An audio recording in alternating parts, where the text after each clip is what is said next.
Welcome back to the Daily Thunder Podcast. I'm your host, Ryan Woods. I'm here with my guys, Spencer Davis. How are you, brother? I'm doing great, guys. Happy to be back talking with you. You as well. And we're here with Brandon Rabar, as always. Brandon, what's going on? I am ready to light the beam tonight. If the Kings beat the Mavs tonight while we're doing this podcast, then the Thunder only have to win one game, and they are in the play-in. Rather large game. We are recording at 6:15 Eastern. This is Wednesday evening. Oklahoma City lost last night in Golden State. But Mark Daigneault won. He won. He got his point across. Spencer, what do you think of just an absolute tirade from our guy? I liked it. I liked seeing the fire, especially late in the year when, last week, a couple weeks ago, the team didn't exactly show that a lot over that 4-game stretch. It's been better the last couple of games. And look, I think at that point, the game was still close enough where it wasn't over, but it was certainly trending in a bad way. So I don't hate that he got the tech either. It was good to see. And look, Golden State clearly, believes, or at least Draymond Green, based on some of the, quotes from the game, they believe they deserve preferential treatment. And so if you got to remind the refs that they don't occasionally. And so I thought it was good. 4 championships and 2 MVPs. That equates to a favorable whistle, right? Yeah, I guess so. I guess, as long as, if the Thunder ever get to that point that, that favorable whistle travels to Oklahoma City, then we can have that conversation. Brandon, I asked my brother-in-law, I said, what would have happened in that same scenario with Scott Brooks last night? And he said he never subbed out Derek Fisher anyway, so the situation would have never come up. We never saw. Yeah, Scotty Brooks was such a nice dude. I hate to say anything negative about him, but so I guess this isn't negative. He is such a nice dude. We would have never seen that sort of fire. That just wasn't Scotty at all. I like it. I like this fire from Daigneault. I think, fans like it, like judging from comments on social media, fans are excited to have a passionate coach, a coach that's going to defend his guys and fight for his guys. And I think the players like it. And I think that, it was called for. I mean, look, it was such an obvious blown call, to not put Jada back in, to not check him in. They just kind of ignored him. And then Daigneault, of course, referenced an exact play in the reverse situation where Lou Dort tried to get the ball from the refs. They didn't give it to him. Meanwhile, they Amazon primed the ball to Draymond there, and it resulted in 2 quick points. Then they made it worse by giving him a tech after they obviously blew it. I like the fire from Daigneault. He earned it, though. He earned the tech. Oh, yeah. No, he earned it. Well earned. He was obviously going to go until he got the tech. He was making exactly. a point.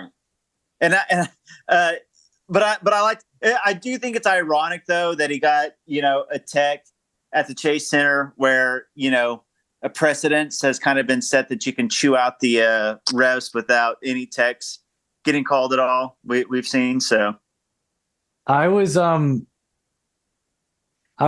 watching on League Pass, and it went to timeout. He was still going after the official, and I was like, he's going to get a tech. Here it comes. And at that point he hadn't, and it just cut away to just this dormant camera feed in the arena. And I was like, it's coming. Just wait. It's just silence. And then all of a sudden, technical foul has been called on Thunder coach. I was like, there it is. He wouldn't stop. I like it too, though. It reminds me of we've seen Steve Kerr go out of his way to get one in the same way that Popovich would. I don't mind it. I really don't. It's good to see. I was trying to picture the face that Donovan would have been making in the same scenario. I enjoy Mark's style of we've had great amusement of the stuff that has been overheard in some hot mics this year from him. It's 10 out of 10 for me. I'm a fan. Well, and I also like his explanations, in the pressers afterwards. Like, he doesn't give the typical coach speak or just kind of the generalities. He will give detailed explanations of why he did what he did, why it went down, what the refs did, what the expectations should be. He doesn't sugarcoat it. I like that. It is so refreshing after so many years of Scotty Brooks and Billy Donovan. Again, classy guys. But I could have, if they had like the AI chats back then, they could have predicted every single press conference afterwards what they were going to say. Do you think his explanation last night went far enough to get him fined? No, I don't think so. What was smart was he didn't say anything. He didn't say anything that wasn't true. You know what I mean? Like, he was just stating facts. I mean, I guess you could make the case that when he said something to the implication that, Draymond was kind of favored, but I still don't think that's enough. I think that what he said was just, how it was. So no, I don't think so. I don't think he should be fined for that. We should point out that the pool reporter, there was a reporter, they got a quote from the official. I can't remember which one. And, they always read very diplomatic, but they did mention like it was just our mistake was basically what it boiled down to. He got a tech, but this is what he was arguing, and we made a mistake. So it was a rough sequence. What was it, like a 2 or 3 point game at that point? It was very close. I think maybe the Draymond's basket put him up a couple more points than that. I don't know. Yeah, it was close, and things definitely spiraled from there. Yeah, and I mean they held him. I mean they led the vast majority of the game. It did feel like an inevitable run was coming from the Warriors at some point. I think we were talking at halftime, like we shot it pretty well. Like probably should be up 60% more than this. Half. Yeah, so yeah, it was. I thought it was another like solid effort. I'll say the Suns game on Sunday was another really strong effort. I thought like that. I think the Suns game was probably the best game they've played in like 2 weeks. Very, very solid and consistent effort all the way through. Like carried a lot of good energy throughout. So we can go all the way back to Portland a week ago Sunday. Any of the games ensuing, anything jump out that you're just dying to get off? We haven't talked in a while on here, but listeners, the chat has been popping off in the last few days between the three of us. So I'm personally hoping that it spills out on here, because it's been some great conversation. Spencer, yeah, what's burning with you? I still think, you mentioned the last week. I guess the whole 6-game sample, kind of Golden State and Phoenix are kind of their own thing. Like the team was ready for those games. They're just not as good as those teams. It happens. They didn't play very well against Portland, and they didn't play very well. Was it Detroit? Was that the other game that they won in that stretch? Mm-hmm. They won anyway. They were terrible against Charlotte. And they were not very good against Indiana either, although I think that, if they go 8 for 30 against the Pacers from 3, which is not a very good percentage, but if they just go 8 for 30 instead of 4 for 30, they win that game by double digits. And I don't think we're talking much about their effort. So for me, like really the only black eye of the last couple of weeks is that Charlotte game. And I think, Ryan, you may disagree with that, but Yeah, I mean they've turned the corner a little bit in terms of their energy. The shooting is still not very good. Like Isaiah Joe has fallen off a cliff. Dort was over 6 last night against Golden State and was otherwise pretty good offensively, but I think he missed all 6 of his threes. And I mean, Shea took a few threes, but he has, other than that game last night, has kind of stopped taking threes. It's just been a tough shooting stretch for the whole team. And I think that has shown up, just as much as the effort was an issue over the last couple of weeks in a couple spots. I think if the shooting had been what it was in the middle of the year, you don't see that. You don't notice it.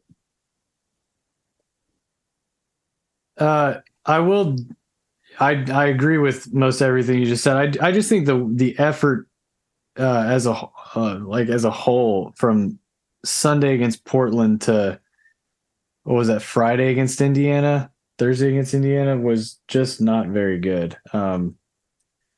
Even in the wins, like they were sleepwalking a little bit. Yeah, every game was very tired, and like they played a ton of games in March. I think it was like, and I think they 17. I think tired. I think tired is the right word.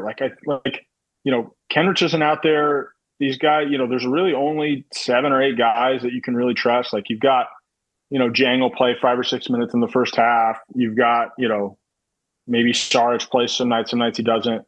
But like for the most part, it's like 7 or 8 guys right now. And I think they're tired. Like I think if they'd had this stretch in the middle of the year, when the Thunder were steamrolling teams that weren't as good as them or weren't ready to play against them, regardless of overall talent, like we saw against Boston and Memphis, like, the Thunder were ready for those games. And I think tired is the appropriate word. And that's not an excuse. It's just part of it is a reality of the Thunder's short rotation right now because of all the injuries they've got. Part of it's the age. Jalen Williams has never played 70 games in the season before, right? Like, Josh Giddey has played way more this year than he ever has before. Because remember, his season last year was cut short. So I think some of the core guys and then the guys at the bottom of the rotation are just not quite where they need to be yet for the Thunder to be like truly dominant at this point in the calendar.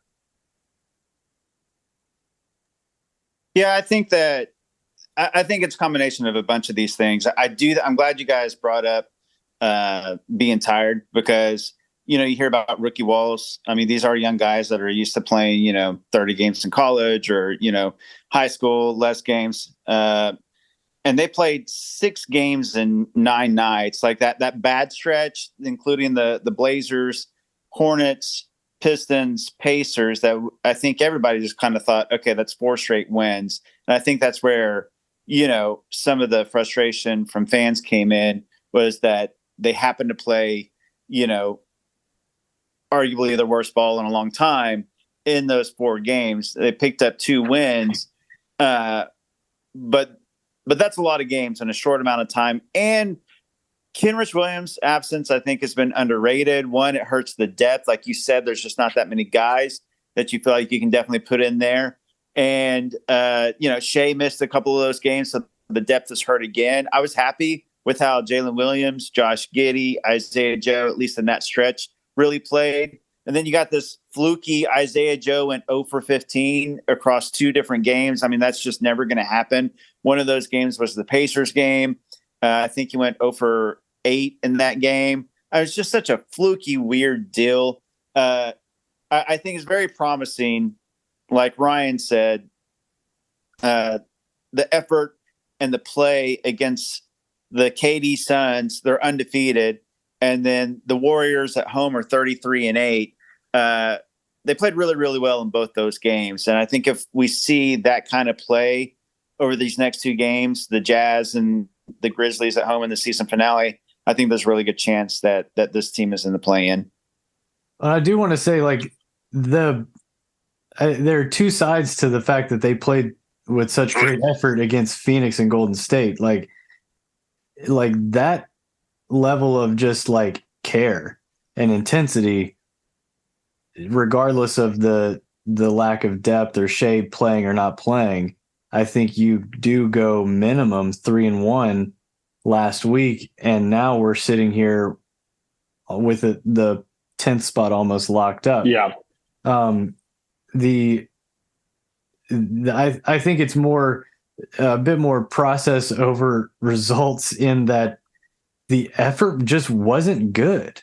Like the defensive effort against teams that, like, I just thought like, if any team is going to buck the trend of like not playing down to opponents, it's going to be the team that had everyone play down to them for the past 2 years, and they know exactly how these games go, because they were on the other side of them so many times, even as like recent as the beginning of this season.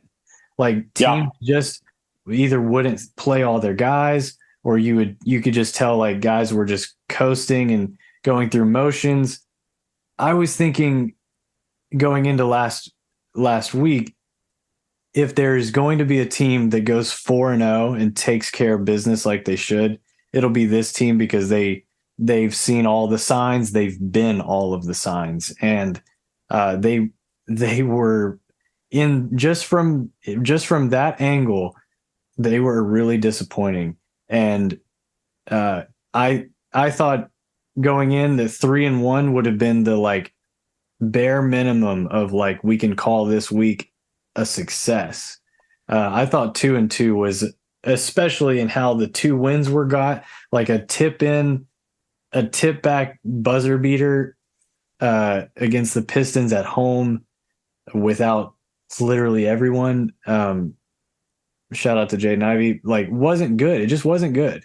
And then to turn around and like just empty the clip against the Suns at home, and then go play a really, really sound three and a half quarters against the Warriors in Golden State. Like, that part is like kind of maddening, because it was just such a missed opportunity. Now, like, that's where I've kind of lived in these last 2 weeks, is like very zoomed in, very like result oriented.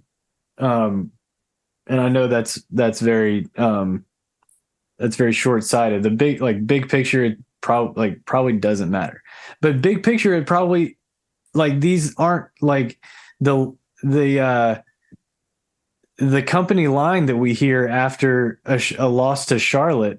I don't care about that either. That's kind of the other side of it for me as well, is like these like learning experience, like, no thank you. These development, we're the playing of Jared Butler and Dario Saric over Aaron Wiggins and calling it development. Like, no thank you. I will say one thing that stretch. Well, let's say this. Like, I agree with you that the whole learning experiences thing is played out a little bit, but I do think that now they know that like they are not immune to losing to a team that was way worse than them, just like what they did to so many teams over the last couple of years and earlier this season, like you mentioned. Like, they're not immune to that. I think that is valuable, but at the same time, like, that lesson should not have needed to be learned. Like, the thing that I compare it to is when I was in college, I was covering Oklahoma football, and OU lost to Iowa State. And this is like, pretty early in Matt Campbell's tenure, if you follow college football. Like, Iowa State was not really a serious team in any respect yet. And they lost at home to Iowa State, even though they were up, double digits. And Baker Mayfield was like, yeah, we'll learn something from this, but like, this was not a loss that we needed to take. Like, we did not need this loss, right? Like, that's what this Thunder stretch reminds me of is, yes, you can take something from it, but like, did you really need to do this? Like, no, there's no reason to lose to Charlotte at home. Like, that's ridiculous. But I like you said, big picture, it's all going to work out. It's just a little bit of a disappointing week, and you learn that these guys are they're human. They're going to be more excited to play Kevin Durant and Steph Curry than TJ McConnell and PJ Washington. Like, it's there's not much you can do about that. Like, that's just reality. I want to get y'all's take on Josh Giddey. I've felt so like encouraged by him over the last few weeks. It's been a while since I've been like, man, we just didn't see, like, we didn't get like a good Josh game tonight. But he's also missing a lot of shots in the lane late in games that like could have potentially swung a couple outcomes. Yeah. Are you dwelling on that, or are you just like, this kid's 20 and he's putting up such consistent numbers that like that will come, like, or is it both? And like I always leave so encouraged by Josh, and then I'll go back and watch the game again and I'm like, oh, he did miss a few bunnies there. Yeah, I mean, his shots in the paint, especially. I don't know that he ever misses. He misses bunnies, but like the ones that I'm thinking of in the Warriors game on Tuesday night, like those are kind of tough shots. Now, in the first quarter, he makes those, and in the fourth quarter, sometimes they rim out or they're short or whatever. I think he's probably fatigued, and he's 20. So I'm curious what Brandon thinks, but I'm not too worried about it long term. No, I'm really encouraged. Like, just like I'm trying not to be, knee jerk about those few games and just look at the big picture and think, okay, this is still the youngest team in the NBA. They still have, serious issues as far as like size and rebounding goes. And we've seen the youth bite them lately. We've seen the size bite them lately. But when I look at the overall picture, this team is still far exceeding expectations coming into this season. And that's how I feel about Josh Giddey. Like, yeah, I mean, there's been some games where he's missed, some bunnies and things like that. But when I look at the overall picture, I mean, he went from 41.9% from the field to 48.3% from the field. That is a huge increase. Then 26.3% from three to 32.3% from three. Also, again, huge increase. And he's scoring over 4 more points per game. His assists and rebounding have stayed almost exactly the same. His minutes have stayed almost the exact same. So there is marked improvements for still one of the youngest players in the NBA. So I think it's really, really encouraging when you look at it overall. His free throw percentage has also increased. So across the board, from the field, from the 3-point line, from the free throw line, true shooting percentage, all of those have increased significantly from his age 19 to age 20 season. So I think there's a lot to be encouraged by Josh. Also, turnovers seem to be kind of like a big topic with Josh early in the season, and he's cut down on those. He's actually decreased his turnovers from last year from 3.2 to 2.8 overall. So I think across the board, Josh has gotten better. I was going to bring that up with you guys today as well. Like the handle seems more like in control, a bit more serviceable. Doesn't feel like he's dribbling into turnovers as much as he was like early in the year. Feels like he's got just a bit more control. Like knows where he's headed. I think that probably has a big thing to do with it. But the low dribble, it just feels a bit more certain than before. Are you saying his hips are getting a little lower to the ground? The thing is, I don't think they are. I do think I think he's figured out how to make it work a little more. I don't think he's really good. Yeah. He's not using he's not like spinning into that turnover as much. No. He did that so much at the end of last year, and it was like, all right, figure it out. And I think he did it. I think. Do you remember the game that the game that I think it was in Boston, where Boston came back and won, but Oklahoma City had a pretty good lead for most of the game. I think they gave up like a 13 or 14 point lead in the second half.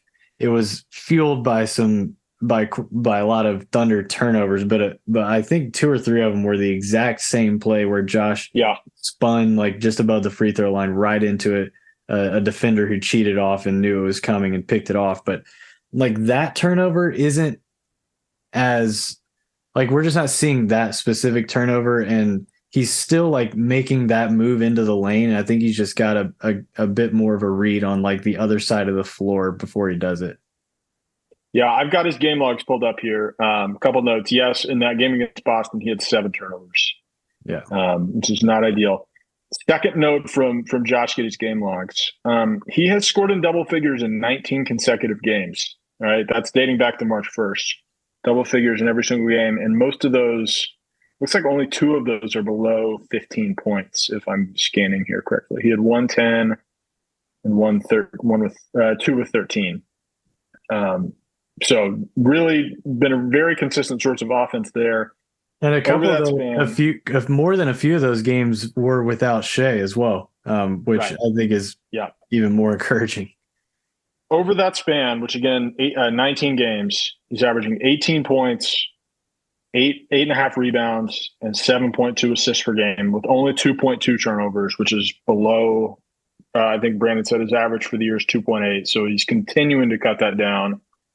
And his shooting splits, they're very good. 48% from the field and 36% from 3-point range over the last 19 games.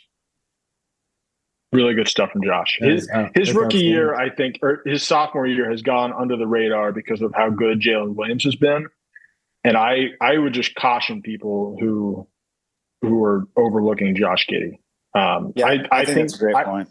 I think Jalen, I would probably expect to be better at this point. Like, I think Jalen could be an all-star on his rookie contract in Oklahoma City, but do not overlook Josh Giddey. This guy is putting up incredible numbers for a 20-year-old guy in his second year. Early in the year, Brandon, we did a 3 questions pod where I asked better long-term player, Giddey or J-Dub, and you held fast and said Giddey.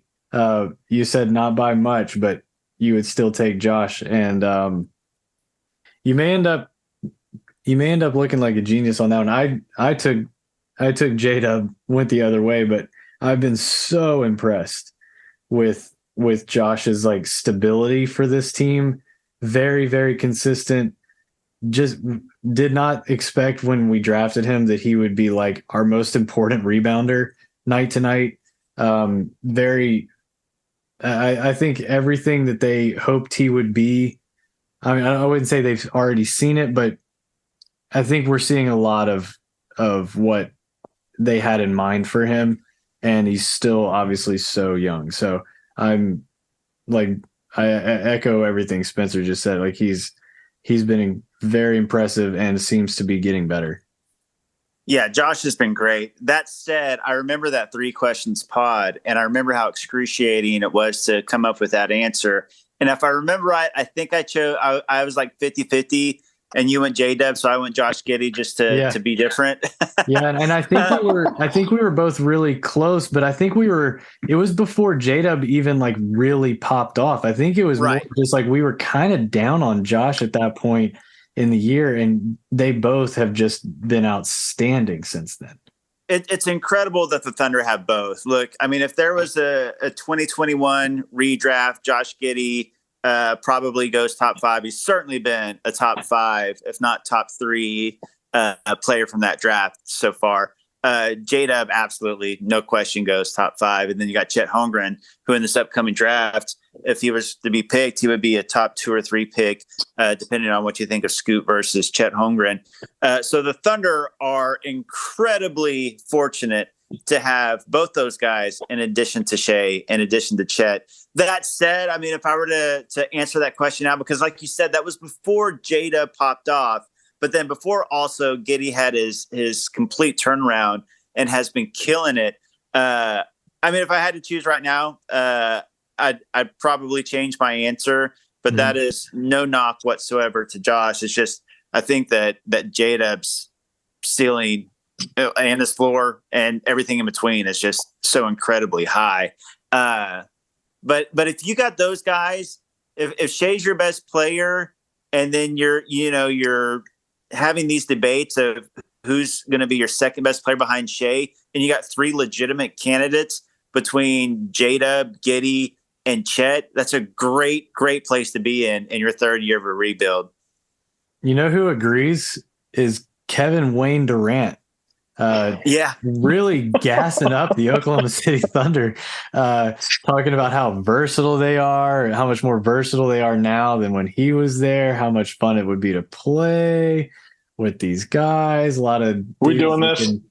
We're doing it. I'm dragging you down into these weeds. I'm just so fascinated by, like, I don't think Durant has any motive, like reason to say that if he didn't mean it. Like, I don't think he cares like what fans think, really. Like, I don't think he's like pandering to us to like hope we don't boo him. I kind of think he enjoys it.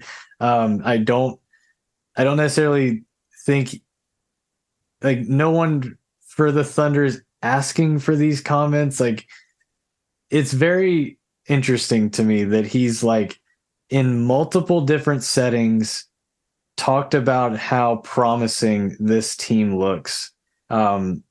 He's a junkie when it comes to hoops. He knows what's going on, and he sees the guys that they're assembling and all the picks, and he already knows like what Sam can do, obviously. But yeah, like I'm intrigued. Color me intrigued by Kevin Durant's comments. What is the mechanism? What is the mechanism for him coming to, like, I don't want to rule it out. But like, what are you, like, he has 3 years left on his deal after this year, right? Or is it's either 2 or 3. Are you envisioning him in a few years, signing as a free agent, or do you think a trade is more likely? Brandon, I'm going to let you riff. I'm going to look this up. As far as KD goes, I think that his comments are genuine. I think that, like Ryan said, he's brought it up multiple times now, how impressed he is with the Thunder's young core and the players and the future and the organization. What was cool about the other night after the Suns game, his comments, was it was kind of the first time, it was the first time that he said that he understood why fans were upset and why they would boo, like the self-awareness to say, for me to be such a big part of the community and for me to just leave like that. I didn't get it early on, but now I get it. Like the words like that in that sentence were doing a lot of heavy lifting. They were. I mean, I appreciate that from him. Yes. It's like he really got, these were not the comments he made at all for the first few years. He left, he went to the Warriors. It was bad. The feelings were bad, but then the vibes got worse and worse every time he would talk about OKC after that, because it seemed like dig after dig after dig. And this whole season, he's been saying great things about this core and about the future for the Thunder and about the organization. And this time he basically said, yeah, I get it. I left like that. And then he went on to say, I have so many great memories here, met so many great people who changed my life. I'll always be grateful for being a part of this organization. So to me, that was like, kind of the first bit of, self-awareness and kind of an olive branch. So regardless of what I or anybody else thinks of how KD left and the years following that, I think that was a big moment from KD the other night to say those things. And I think he does mean what he says as far as, being really impressed with this young core. Because, how could he not be? If you know hoops, you got to be excited about this core. Spencer, before I read the contract info, I just want to ask you, like, the player that you saw on Sunday in KD, like, do you think he's slowing down at all? Well, it's a little unfair because he's just coming off this ankle, right? He does seem to be getting hurt a little bit more frequently, and just he's 34.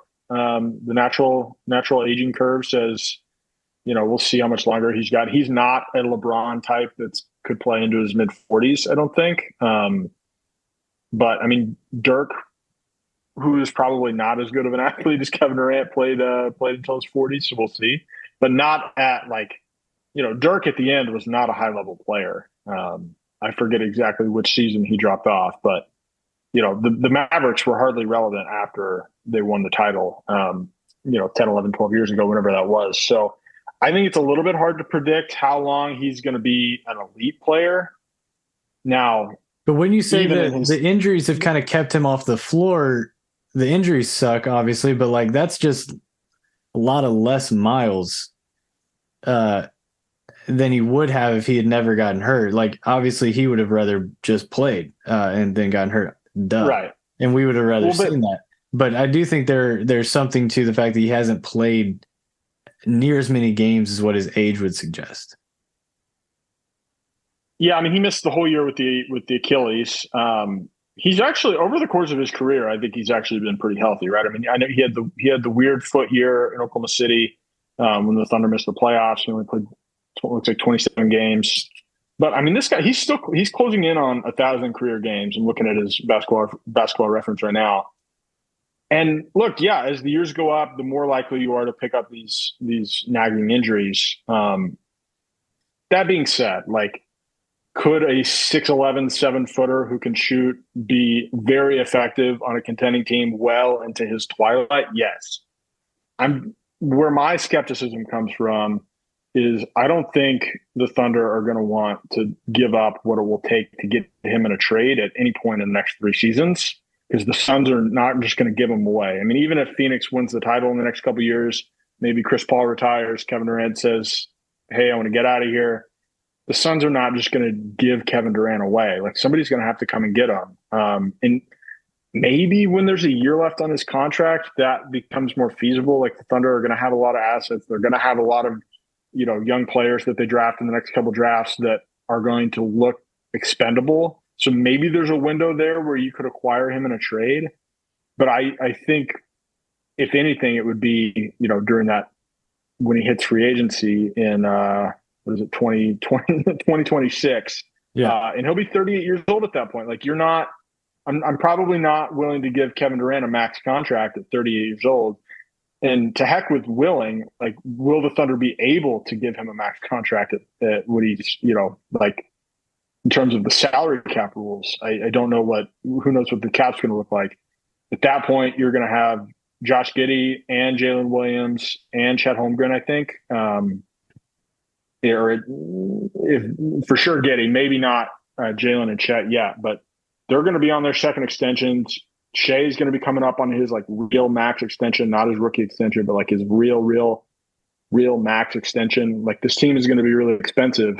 So if you're trying to get Kevin Durant in free agency, what are you willing to pay / what is he willing to take to maybe come be, a 4th or 5th starter when he's 38 years old? It seems far-fetched to me. A lot of stuff would have to align.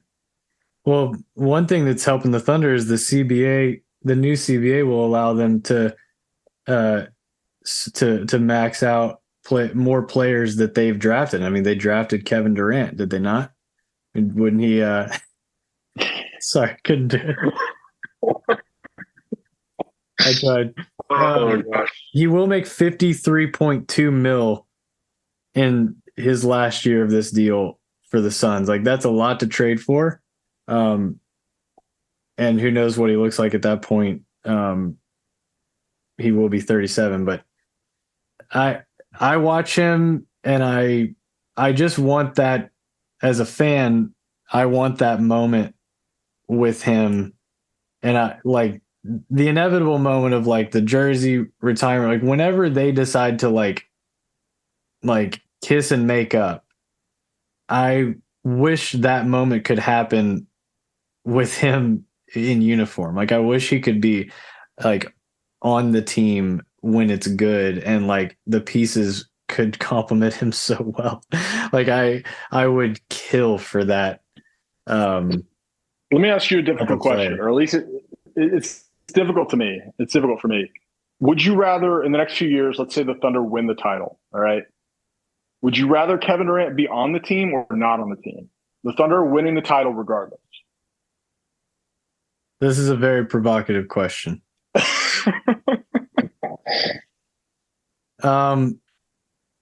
If you can promise me that they beat Durant's team en route to the title, I would opt for that. Okay. But otherwise, you want him on the team? Say it again. But otherwise, you want him on the team? I think otherwise I would want to win. I either want to win beating him or I want to win with him.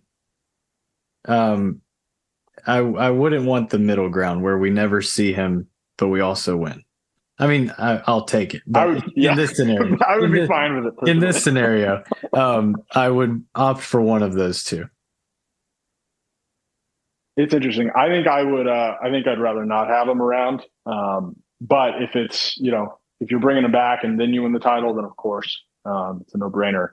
But I just think have the team and the city stand on their own 2 feet if if the stars align. I think that would be my preference. What do you think, Brandon? You're on mute. I mean, if the choice is to win it with or without KD, I mean, if they're winning a title, I mean, it's all gravy from there, right? I mean, on one end, obviously the full circle storyline would be a lot of fun, but no, if I'm given the choice, I'm winning it without KD, right? I mean, that means that this young core are doing it themselves, being led by Shea and Chet and Josh and J-Dub and whoever else they end up getting. It would feel a lot more satisfying for this young core, this new era of Thunder basketball to win it by themselves, hands down, easy. Yeah, I agree. That's probably the right answer. I would be very sad. To be clear, if Kevin Durant wants to come play for the Thunder and they end up winning a title, I would be very satisfied with that as well. But yeah, I think I think win it without him if you can. Would you rather? Let's do the same scenario with Russ. Win it with Russ. Come on, guys. Let's. Well, yeah. But here's the deal with Russ, because with Russ, it would obviously be where he's in a supporting role at this age. If he were to come back and win, it would be obviously like 6 man off the bench or leadership role, playing 15 to 20 minutes, but still being led by the young guys. And I mean, that would be the ultimate story for Russ to come back and win a title and retire in OKC. Absolutely. That would be the dream scenario. I got bad news for you guys. It's not going to happen. We've been talking about Russ going into a supporting role for a while now, and I think he's on his 5th team in 4 years. It would be great. That's not going to happen. It's sad. Got really dark there for a second. I could push back on that, but I feel like we've run. I mean, how long have we been asking for Russell Westbrook to change, his style, or just tweak, just make small tweak? It's never going to happen. Like, I think at this point we can give up on it. I watched him set a screen the other night. He came off the bench for the Lakers. He took the bench role with the Lakers. It was not a very happy teammate that whole year, and the Lakers are way better without him. They have Jared Vanderbilt now. To be fair, LeBron and Anthony Davis are actually playing now. They got D'Lo, who's a better fit. They were asking. They were Russ better even with LeBron was out. But yeah, go ahead. Sorry, go ahead. They were asking Russ to be a 3-and-D guy. He's not a 3-and-D guy. I'm just saying he accepted the role. I think he's been much better with the Clippers. I think that in a supporting role, 15 minutes a game, Russ can still be a positive impact player if he's in the right role. That's all I would say. I think that obviously Russ isn't, what he was. He's not in his prime. He's obviously got his flaws and all those things. But if we're talking like an age 35-year-old Russ coming and taking a bench role, and I think it could still be positive. It's not going to happen. This is just a hypothetical, question, and I'm answering on those terms. But do I believe he's a still above average player in the NBA? Yeah, I do. I think that his faults and flaws have been blown out of proportion and gone completely the other way now. I regretfully disagree. I think I think the revisionist history on what his peak was is awful. Like, he was an amazing player, and that history is not going to, be kind to him because of these later years and because of just a lot of the discourse that happened while he was playing. But I think there's a chance he's actually overrated right now, which is just another really sad thing to say. But no, I don't. If he ever contributes to like a meaningful championship team again, I would be very surprised. Brian, I'm conflicted. A lot of complicated. Yeah, it's one of those things. It's one of those things where your heart says one thing. Like, yeah, I love Russell Westbrook. Like, I would love for him. Of course, when he first got traded to the Lakers, I wanted him to succeed, and yet it never had a chance. It turned out. I read today that an anonymous Western Conference executive, we love that guy, this want him to pop off anytime, that asking Russ to be a 3-and-D player is like asking Wilt Chamberlain to play point guard. Thank you, anonymous Western Conference. Exactly. That's like, pretty much my feeling. But what role is he supposed? Like, what role is he supposed to play? Like, if you're envisioning him, he's a playmaker. He's a playmaker, and that should be his role. Like, setting up and being that guy. It just doesn't have to be for 40 minutes a night. Like, it can be the same role he played in Oklahoma City. He's not going to be happy. We saw him coming off the bench with the Lakers, and he was not happy with that. Like, I don't know that he was a professional, but I don't know that he ever really accepted that role or thought that he deserved it. I think he was unhappy because he was being scapegoated the entire time he was there, and he was being thrown under the bus. If you're going to treat me like ass, like, I'm probably not going to be happy. Like, if I like, yeah. When's the last time we saw Russ, like, just from his demeanor, look that defeated? Like, never. We've never seen it. No. But we saw it when he is, and like, this is not a, like, this is going to sound really like aggressively negative towards LeBron, and it's not. But like, I don't think it's a coincidence that like the first time we saw Russ that way was like the first time he engaged in like LeBron's orbit, and the first time he was asked to do anything other than like what he's always done inside of that, like, very swirly, toxic environment that it can sometimes turn into. That's all fair. I don't think it was necessarily because he was having to come off the bench. I don't think that was the singular reason for Russ's unhappiness in LA. Well, no, to be fair, I don't think anyone but LeBron could get Russ to come off the bench. So, I mean, he's starting for the Clippers, isn't it? I mean, even Kawhi Leonard and Paul George, he's starting on that team. And they also traded away their starting point guard in order to sign him. Was seemingly the sequence of moves. Yeah. Look, what I would, just to put a bow on this, and we can talk about something else, because this is a surprise Russell Westbrook discourse. I think he's a decent fit on this Clippers team because the Clippers' two best players are forwards and they can both shoot. Whereas like LeBron can shoot, but he needs spacing around him. He's always wanted spacing, so that never really made sense. It's hard for me to envision a role for him in Oklahoma City specifically, just to get back to the original prompt, because the Thunder have nothing but ball handlers. So like, if you're bringing in a super veteran like that to have a role on a championship team late in their career, Russell Westbrook is maybe the worst possible like prototype of player that I could think of that you would want to do that with, unless he's literally like going to be Udonis Haslem and just never play, and he's just there to be a steward of the franchise, I guess. Fine with that. But that's like more the prompt for me. That's more the prompt for me is like, I would just rather win one with him. But yeah, sure. In a perfect world, like, of course, would rather win one with Russ. I think there's like I think there's an equal chance of like bringing back Carmelo to be on a championship roster in a few. Like, I don't think it's going to happen. Oh, I totally agree. I do not think that's happening. I was just wanting to see what you guys thought, but I do enjoy the Russ discourse. What would you say, Brandon? Like top 2 guard of his generation? Russ, yeah. I mean, of his generation, obviously you got Steph Curry, and then the argument I think after that becomes Russ Westbrook, Damian Lillard. Are we considering Chris Paul probably a part of that generation as well? No, I wouldn't. I think Chris Paul has outlived his generation or outplayed his generation. He's right. I mean, he played on the City Hornets. I think it would be like Russ, Harden, Lillard. Yeah, I think it's those 3 guys. Maybe that's it. He has absolutely had a better career than Damian Lillard.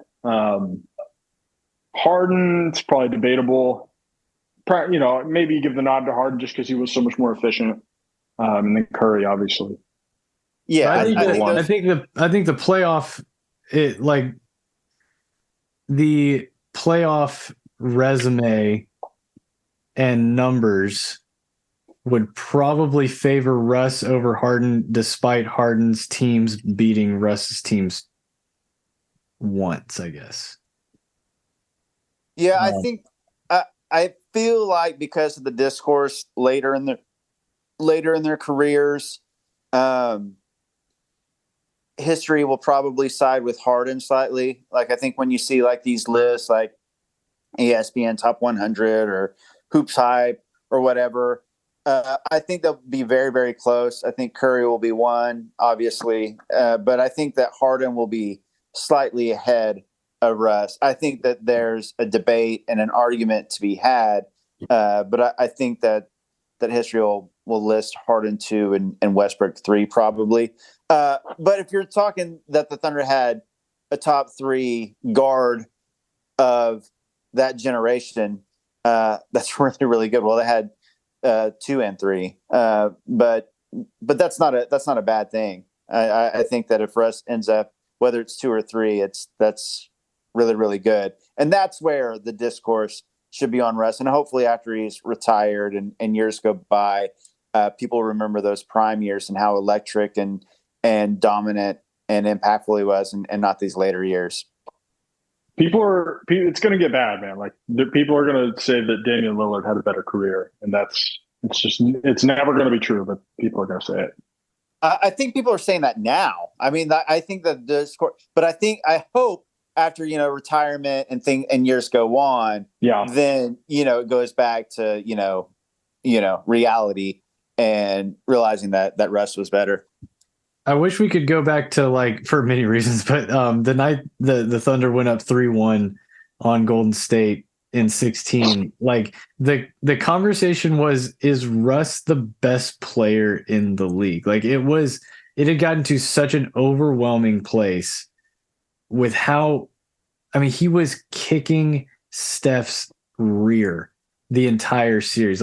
To that point, it was unbelievable what he was doing. And he had just come off, I think it was a 31-point triple-double in that game, or close to it. It was an unbelievable night. And where the height that Russ got to in that series, and really that whole team, it's kind of wild to see where it's at now compared to where it was then. But people legit forget about how the level he got to. People are going to look at all the playoff series he won, and they're just going to oh well, he played with Kevin Durant. Man, he scored 40 in a finals game when he was 22. I don't know what more evidence you need. 43 on the road. Amazing. I will say, his relevant basketball career has been over for a while now. And Harden's is still going. So I think Harden will probably comfortably be ahead of him. Who knows how much longer Harden's going to play with Embiid. Philly could win the title this year. I don't think they will, but Harden still has some chapters left, I think, for as much as he has failed throughout his career, especially in the playoffs. And I unfortunately, Russ, the way he played, both stylistically and just physically, it's just he was always going to have a shorter career and a shorter peak than where Harden has had. So but I mean, his peak was electric. It was unbelievable. I agree with all that, and I tend to look at peaks when I'm ranking players and things like that. So yeah, but I agree with that. I think that Harden, his play style is obviously going to lend itself to a longer career of relevancy and impact. But Russ's peak, obviously the Thunder as a whole were robbed of so many contending years, and their championship window was devastated by those injuries from Russ's meniscus. And I always go back to that. It's so funny when people say that, he only won because of KD, or that he somehow held KD back or something like that.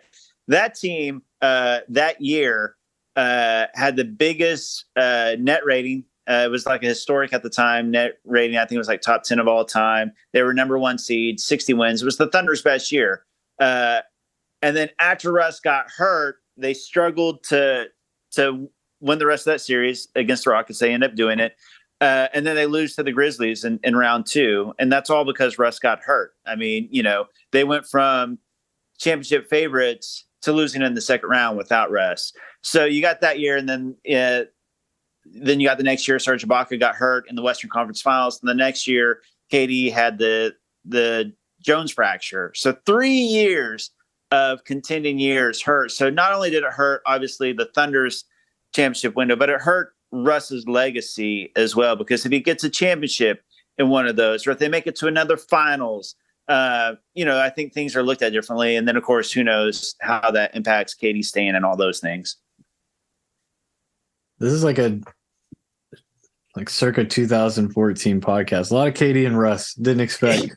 We almost need to cut this up into 2 separate episodes. This went down a crazy rabbit hole that it was not intended to. I'm gonna like swing a hard right here back to the current Oklahoma City Thunder. They play tomorrow night in Utah. Spencer, you said the line is currently -5.5 for the Thunder. That's what it was at when I checked a little bit ago. I don't know if that has been updated since Lou went out. Lou is questionable, we should say, at this point. Oftentimes that means he's not going to play if someone like that pops up on the injury report. But yeah, I think they're roughly 5-point favorites, regardless, up against going against Utah on the road. And we probably already guessed this was going to happen, but Lauri Markkanen and Colin Sexton both just now 10 minutes ago were rolled out for tomorrow, both with injury maintenance. Well, Lauri with his hand and Colin Sexton with injury maintenance. Also, since we've been recording, Dario's technical was rescinded last night. Sick. I never heard about what that was. The broadcast didn't really inform us, I don't think. Shocker. No, you're joking. You're joking. We just came back from break and they were shooting a technical free throw. Like, that's not true. Yeah, I know. Obviously, the game got out of hand there at the end, so you can't say that the Thunder would have won. But man, if you take away that tech, then if you take away Dagnall's tech and that 2 points that they got, when they're trying to sub in J-Dub, and especially the point of the game. I'm not saying it would have been different. The Warriors went crazy at the last half, and we all, it felt like it was coming. But, in a close game, it's a bummer when you hear the next day a tech is rescinded, or, yeah, we blew that call. That was 2 points. That was 3 points here and there. God, the amount of times that I'm like, guys, that they just called a tech. Guys, pay attention. Stop talking. Look over. They are telling you what's happening. You need to tell us. Like, it is unbelievable. Gosh, now you want to talk about a separate podcast. All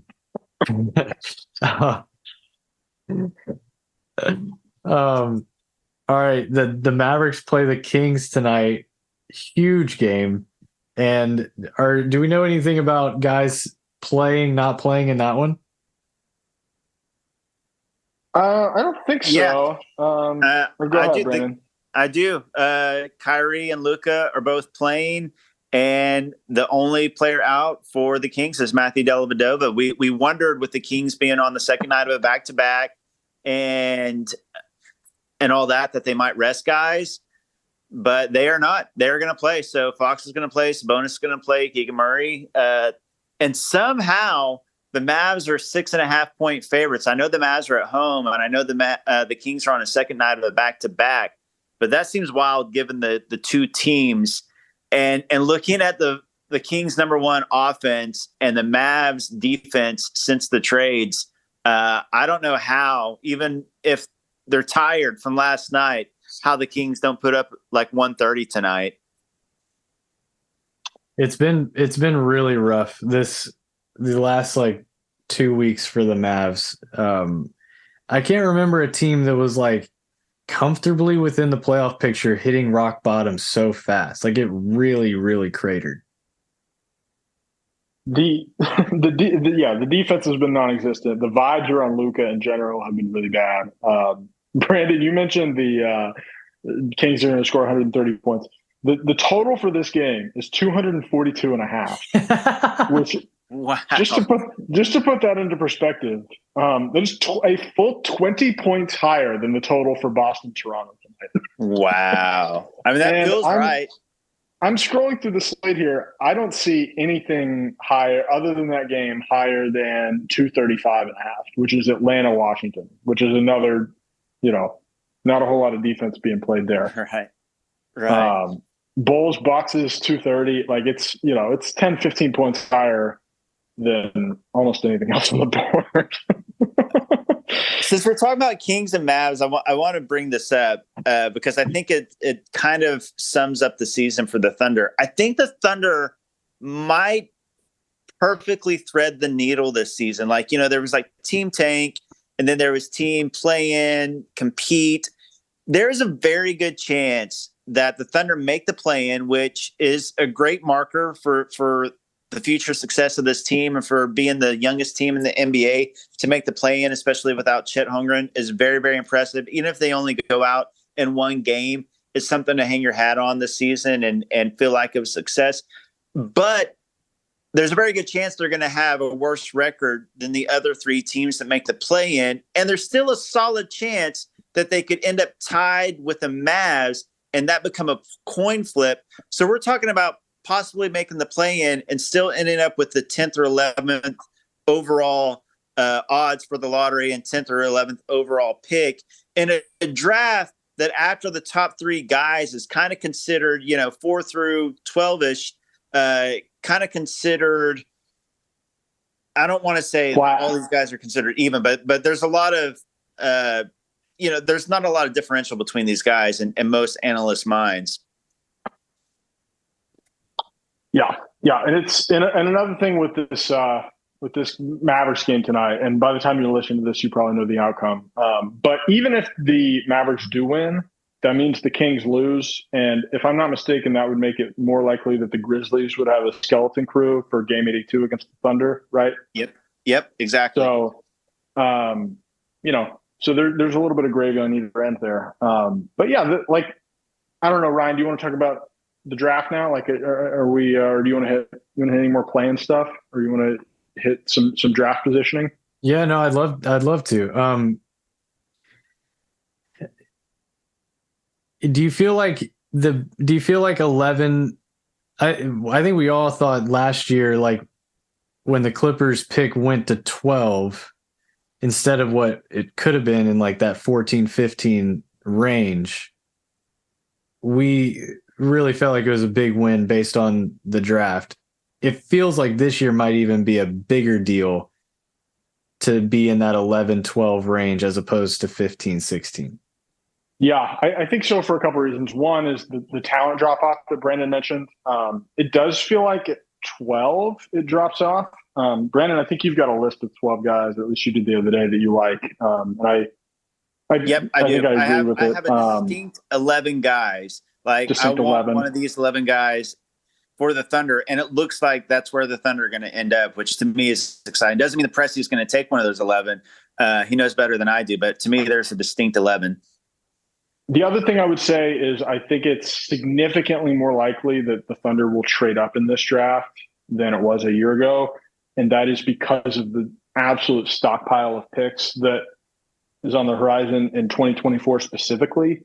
I mean, if we think back to a year ago, the Thunder didn't have any 2023 picks to trade, after the deadline, after they reworked their deal with the Heat.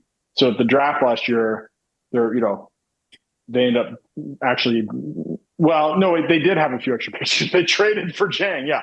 But they didn't end up, I guess that was not going to be enough to trade up, or they wanted they wanted to have both Jang and Jalen Williams. But this year they've got these 4 picks that are, I believe all of them could end up in the lottery. Yes. Yeah. I mean, by protections technically, which was not the case with any of those picks that they gave up for Jang. So the picks are a little bit more valuable. And at this point, they are a little bit less, I don't want to say required, but like the Thunder, if they get a really good player in this draft, you could make the case that they have their core, I think, with, some work on the fringes to be done for sure. So I just think it's much more likely that they will make a trade to get in. If they end up at 11 or 12, I think it's much more likely that they could end up at 7 or 8 in this draft. I completely agree. And it's a significant bump from either having like the 14th pick, the first play-in team that doesn't, qualify for the playoffs, and having the 11th pick. That 3-spot bump really is significant, especially if you want to move up to 7 or 8. And we saw it last year with Ousmane Dieng trading multiple picks. We saw it with Poku a couple years ago, trading multiple picks.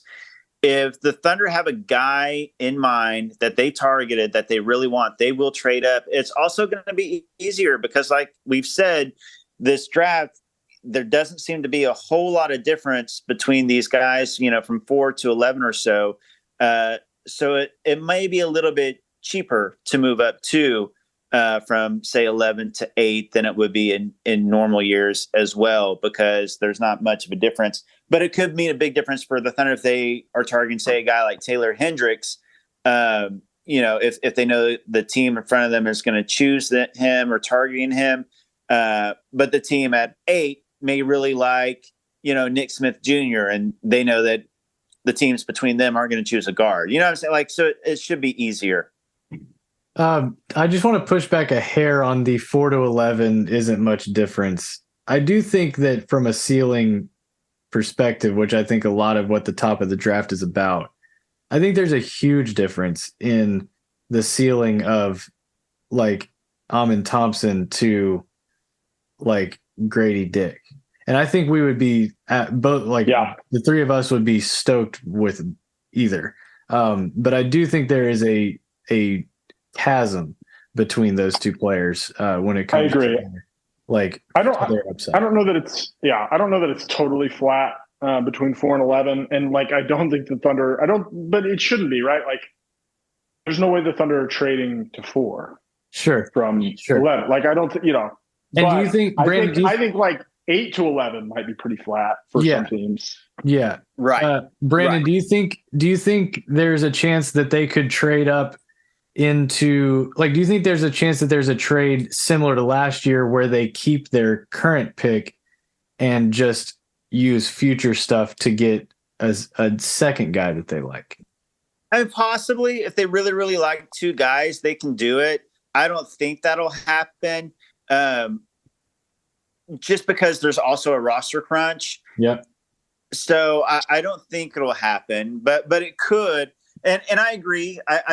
I'm lower on the Thompson twins than a lot of people, but Amin especially is considered, a high ceiling guy. So I do think that, at that 4 spot, and then maybe Jarris Walker at the 5 spot. But yeah, moving up from I agree with Spencer. It's more like moving from 11 to 7 or 8 should be much easier. It's all over the place. Mostly after you get past Amin on most big boards and mock drafts. So yeah, it just feels like, and I could be wrong, but when you look at the guys available, it feels like it's Hendricks or Grady Dick Anthony Black, because they're big jumbo-sized guys. I really, really like Hendricks. He's my guy, so I hope that's who he is. He would be like the perfect fit at the 4 spot. Obviously, Jarris that they really want to trade it, but it feels like Jarris is like a 5 or 6 guy now, doesn't it? Yeah, but like if a team's sitting there at 6 and the Thunder wanted to offer 3 firsts plus 11, like it might be feasible. Like I don't think Jarris projects. I don't think anyone thinks he's going to be like a superstar. Right. So at that point, like maybe a team does pick up the phone, but he could also go at 4. So he could. Yeah. We'll have to see how the lottery plays out. We're not that far away from the lottery. The draft is June 22nd, I believe. So we are 2.5 months away. How bad would the lottery night have to go for Houston before we entertain like throwing them their stuff back in? I mean, they'd have to be at 5, right? Yeah, I mean, they're right now. Or 6. Right now, would you do it for 6? So what are we still? We have 2 picks and a swap to go from 11 to 6. I would if Jarris Walker is on the board, but I don't think I would for anyone else in that spot. Yeah, look. If you're asking me personally, like my personal preference, I'm not as high as on the Thompson twins. I definitely wouldn't move up for Whitmore or Anthony Black, even though these are all my top 11 guys that I hope are available to the Thunder where they're picking. But I wouldn't trade up for these guys. I would trade up for Jarris Walker. I would trade up for Taylor Hendricks. Those are the guys that I really, really like. If Presti really, really likes Grady Dick, I'm all in on him as well. So those are kind of my 3 favorite trade up targets. I agree in general that I would trade up for those guys. I don't know that I would give up both the remaining Houston picks and the swap for Hendricks or Grady. No. Yeah. Okay. We're on the same page then. I think it's tough, man. Like if Houston does end up in that spot, I would just be a really big shame for them. I'd really hate it. It'd be really sad. Hope it doesn't exactly happen that way. Couldn't happen to a nicer owner or a group of fans. I mean, I always look at like, statistical probabilities. And I know it doesn't work this way because I know every draft is a new draft. Every lottery is a new lottery. But Houston has twice now had a 50-50 shot, and it's worked for them both times. Like, are they really going to do it again? Like, will they get a top 4 pick 3 years in a row? They've had 2 and they've had 3. If they're supposed to have a like I don't know. I haven't looked up. I'm going to Google chances of coin landing on heads 3 straight times because that's what it would be for the Rockets this year. Oh my gosh! Another team that would maybe be willing to play ball with us in a trade is Orlando. 1 out of 8. Sorry, 1 out of 8. 1 out of 8. Okay. Yeah.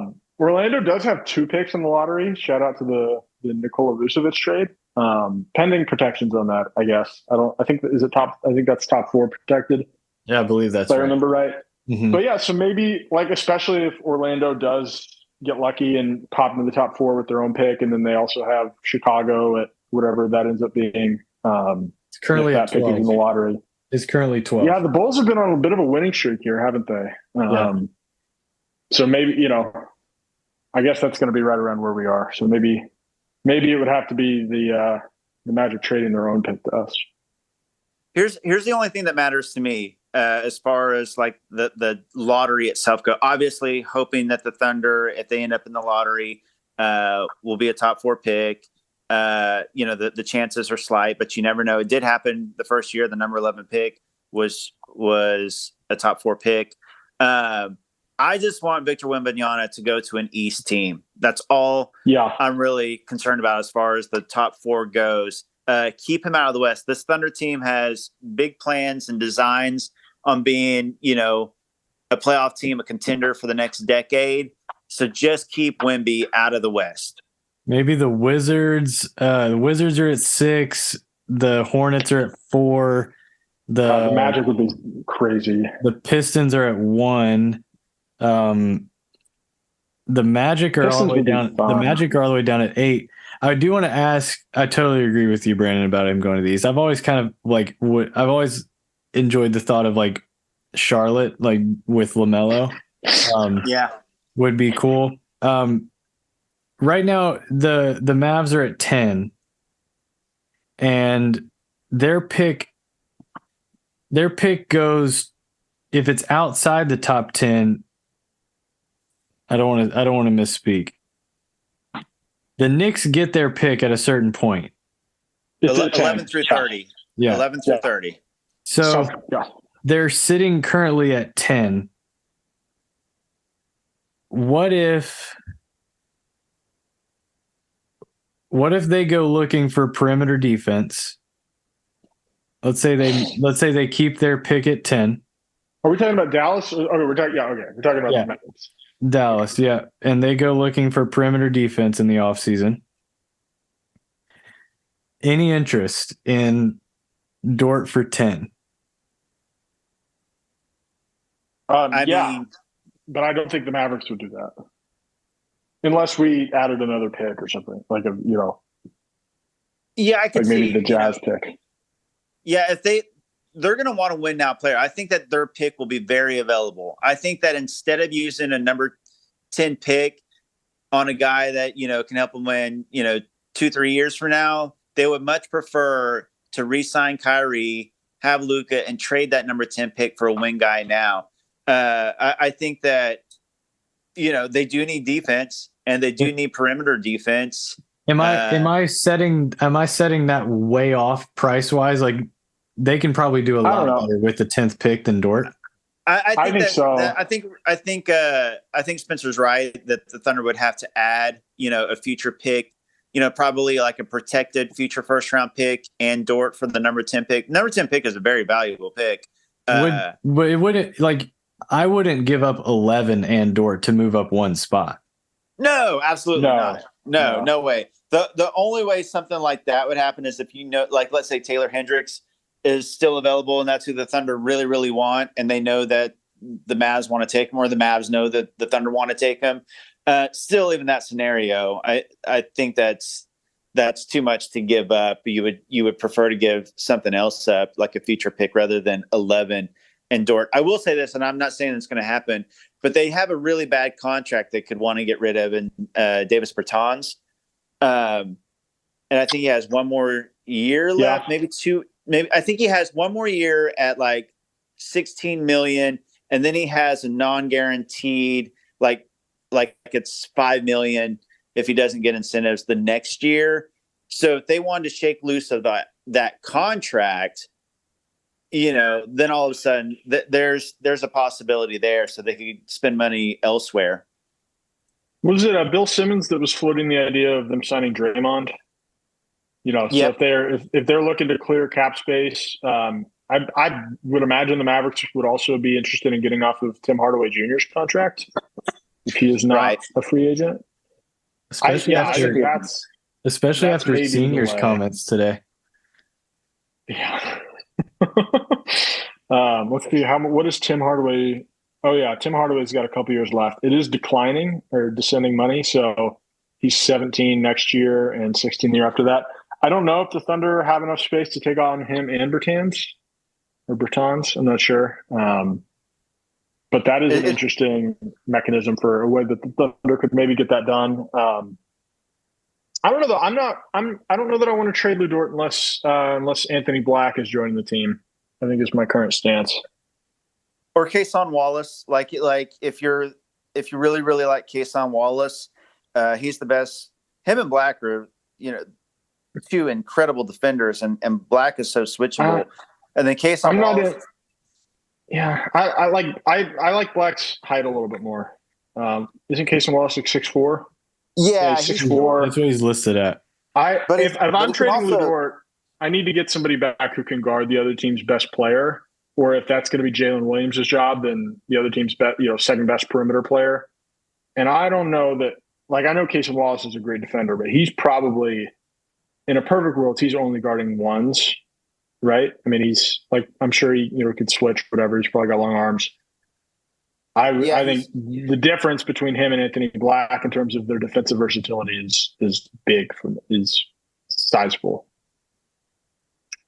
Yeah, Kayson's such a better shooter though. There's more upside, I think, on that side, and I really do. His defense is incredible. I think he can guard 1 through 3. He's probably ones and twos ideally, and so you're right. Black's versatility is much better. I think either one of those for me though. If you're looking at a Lou replacement, which I don't think the Thunder will be, honestly, but in this hypothetical, I don't think so either. But it is fun. Dallas would be a great Lou Dort team for sure. They're going to be like there's always at least one desperate team, and we already know that Dallas is one of them going into next year, and I think I think there's an opportunity there to to extract value while they're as desperate as they are. Anthony Black shot 30% from 3 this year, and Cason Wallace shot 34% from 3 this year. I don't know that either project to be like even a decent NBA 3-point shooter. No, I mean, I think it's just I like Black's length a little bit more and its size, and he's just an awesome passer. Now, to be clear, I don't think they should draft Anthony Black if you think Lou Dort's going to be on this team for the next 5 years. Agreed. But if you are replacing Dort with a guy like Anthony Black, who, man, just watching that Warriors game the other night, there were a few times where Dort was cutting in from the corner to catch a dump off from Shea or Giddey on a drive, and he would just drop the pass, or he'd get a shot block going up. It's like, man, if you just have somebody in that spot, forget the shooting. If you just have somebody that can catch a dump off like that, like how Jalen Williams can, it opens up a lot. I mean, Dort at this point is a 40% 3-point shooter from the corners. I'm not, shot selection is an issue with him. I think that, you've got Chip England here for a reason. So, if you want to bring in Anthony Black and then move Dort on for some other value, maybe, I think that would be a decent business. Why do you guys think Whitehead is dropped in a lot of mocks? I watched him a lot this year at Duke.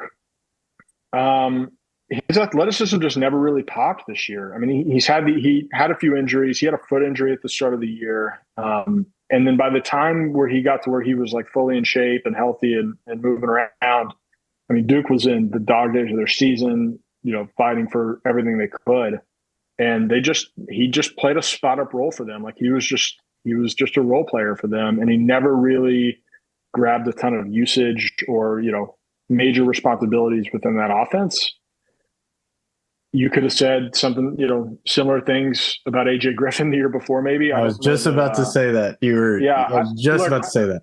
I mean, it's certainly at the prep level, Griffin was known as a better shooter than Whitehead, but Whitehead was an awesome shooter, in a spot up role for Duke last season. So I actually really like Dariq Whitehead. If if the Thunder wanted to trade up or trade back into the 20s for a pick, I think they have a 2nd round pick, right? So maybe they combine some seconds, or maybe trade Trey Mann or something, and get into the early 20s and take Dariq Whitehead. I think that would be an awesome pickup. Agreed. I really like his mechanics. He shot 42.9% from 3 this year. He's really good. Smart player. I really like the mechanics. Smart player with a history of being very athletic. So maybe he can regain some of that. But at the worst case, you should have a wing who can play a role, which is something else that they need. I'm big on shooting. Is there not to make grand statements, but can you draft Jarris Walker and continue to start Dort? I think that Jarris's 3-point percent, it was a lot higher earlier in the season, then it dipped off, but he was still ended up a solid 3-point shooter. He ended up 34. 34.7. Now his free throw percentage was 66.2. So you worry a little bit about the shooting. He's such a great defender, so versatile and things like that. But you hope that the 3-point percentage translates over. I would just hesitate because of that 66%. That's why I'm so high on Taylor Hendricks. These guys know. I've been talking about Taylor Hendricks for a long time. I just think he's the perfect fit, honestly. Like his 3-point percentage, he shot 39.4% from three, 78.2% from the free throw line. And then he's 6'9", plus wingspan, shot blocker, dunker. I would rather have trade up to 8 for Taylor Hendricks than trade up to number 4 for Jarris Walker. I need to do another deep dive on him at some point in the next few weeks. I do like Hendricks a lot. He can definitely shoot. I think it's a good sign that he was like clearly the best player on a UCF team that was not terrible. I mean, they didn't. I don't believe they made the tournament. No, but they had a winning record. I mean, they had a winning record in the American. Yeah, I don't. Whenever I watch him, he doesn't seem all that fluid to me, and he can't dribble the ball at all. Like, he can make some passes occasionally, but he's on the ball. It's like a borderline disaster at the moment in terms of, getting him into an NBA game. But that doesn't mean you shouldn't take him necessarily if he can be, a rebounder, weak side shot blocker maybe, and then a killer 3-point shooter. Like, yeah, sign me up. That sounds great. Yeah, I love the idea of a Chet and Hendricks front court. I mean, the shot blocking, rim protection it'd be night and day from what we're seeing this season. Yeah. I mean, just complete night and day. I do think power forward is something that needs to be addressed, if at all possible. There are some power forwards in this draft. Jarris Walker and Taylor Hendricks being a couple of them. Cam Whitmore is another one. I don't think that's going to happen. No, he's a ball stopper. Thunder won't draft a ball stopper. As is Gigi Jackson. So that's a little disappointing. And there are some other power forwards later in the class that, we'll see, but they're not lottery guys. So it would be great to get Walker or Hendricks, and then just long term you can slot one of those guys in.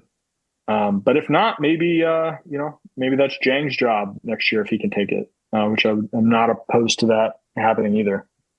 Brandon, on Tankathon, they have as his first listed stat weakness defensive rebounding.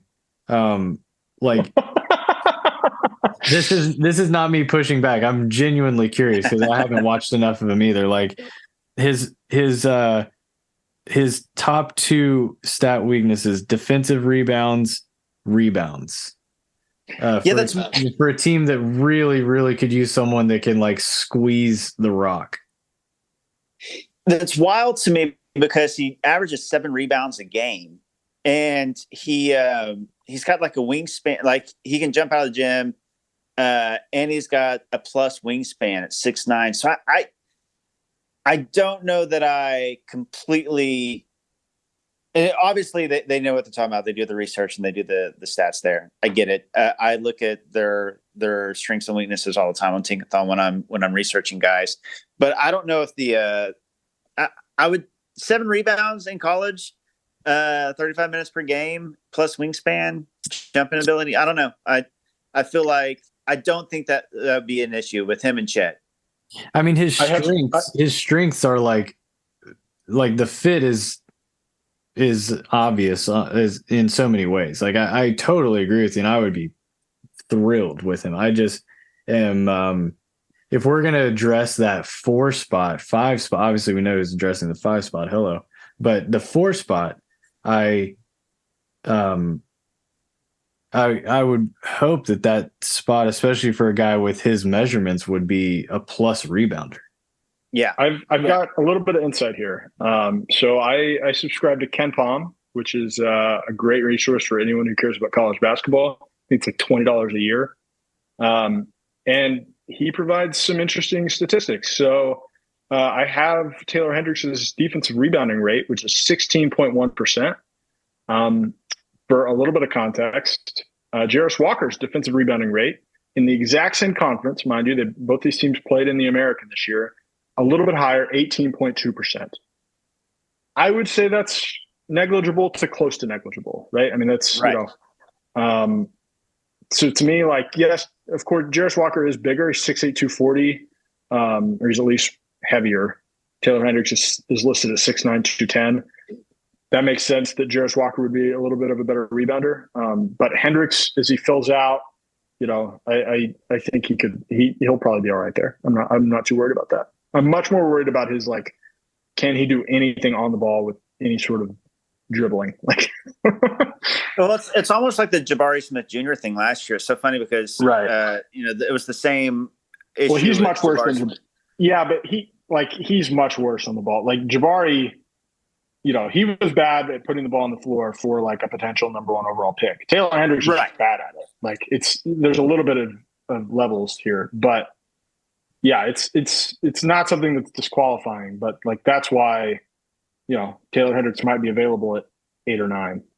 Right. Exactly. That's and why he probably why he ended up at UCF and not Auburn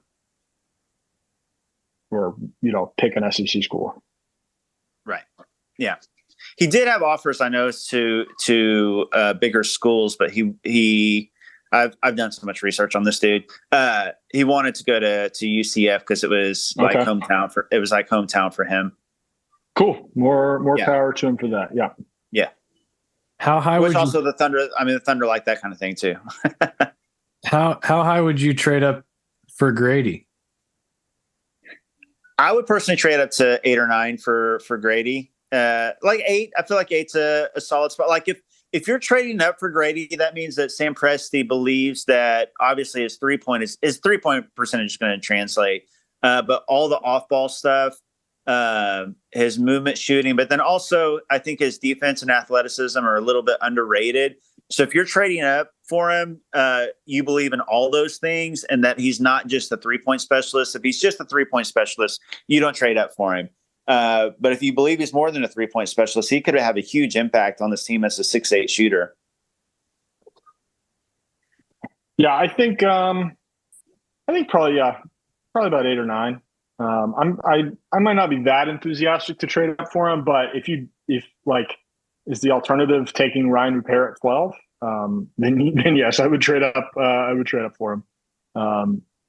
I'd probably trade like, what are we talking about here? Like Trey Mann and the Jazz pick, or maybe the Heat pick. Like if you were if you don't think Miami's going to be in the tank in a couple years, I'm not giving up a ton for Grady Dick, but I would be excited to take him. I mean, it would be fun.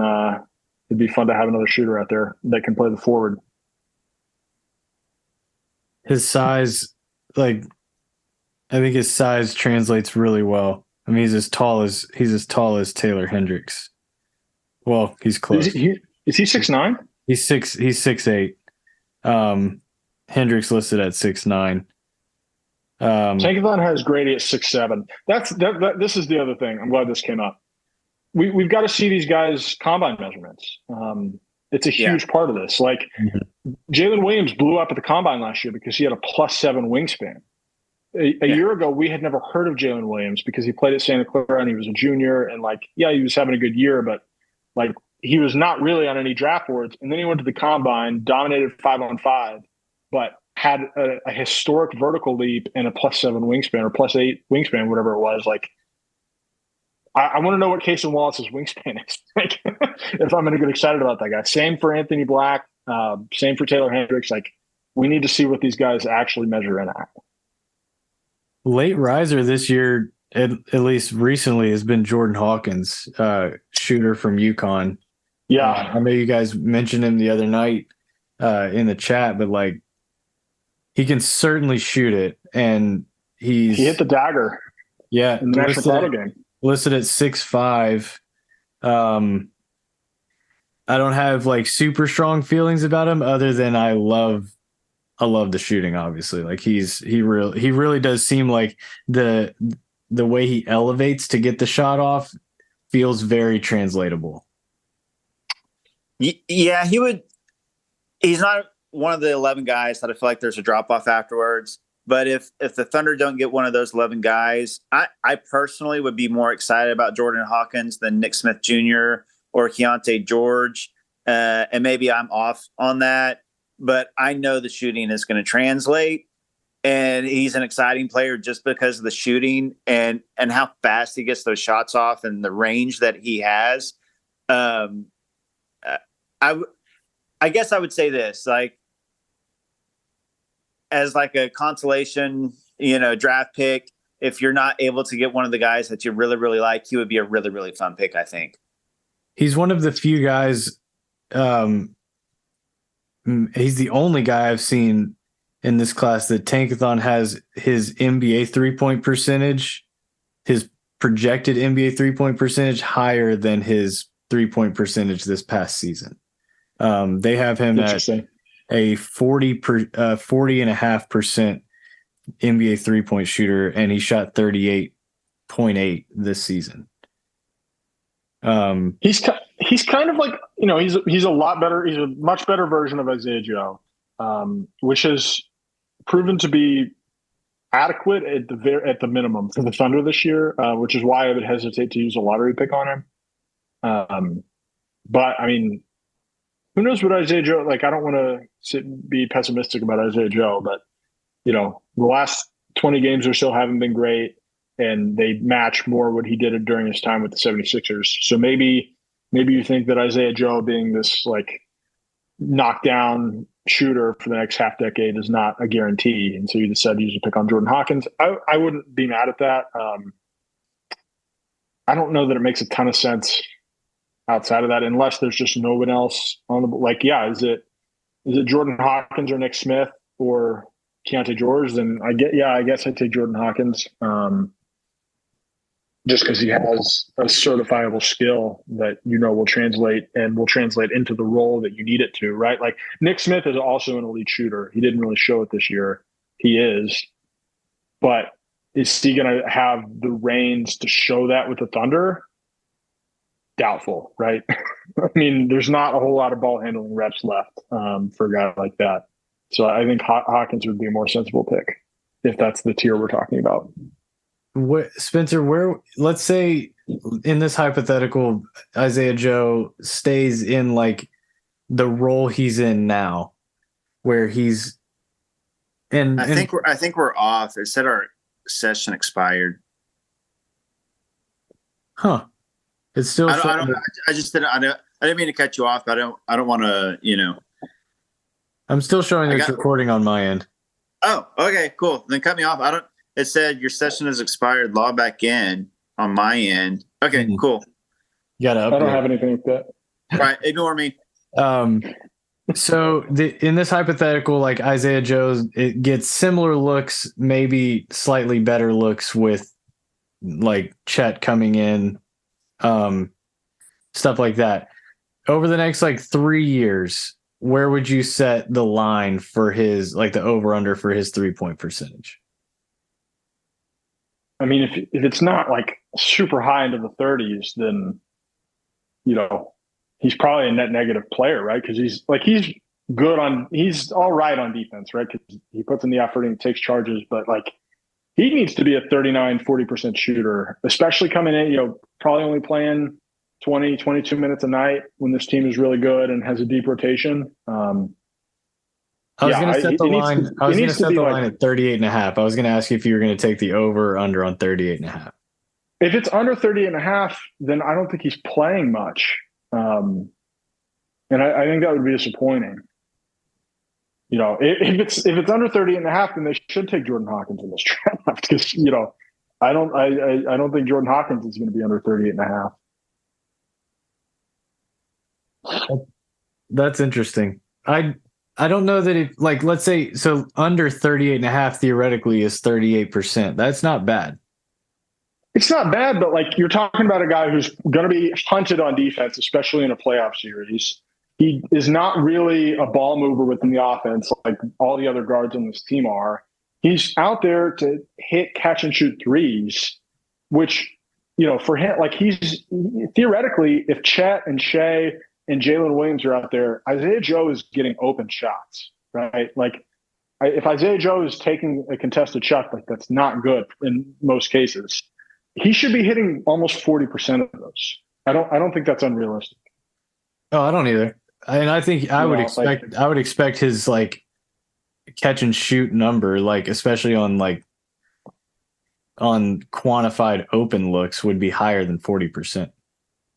I would bet on that. And for sure. But I mean, I don't know. I've never looked at the breakdown of, what percentage of role players or, for a role player, like what percentage of their threes are open or not.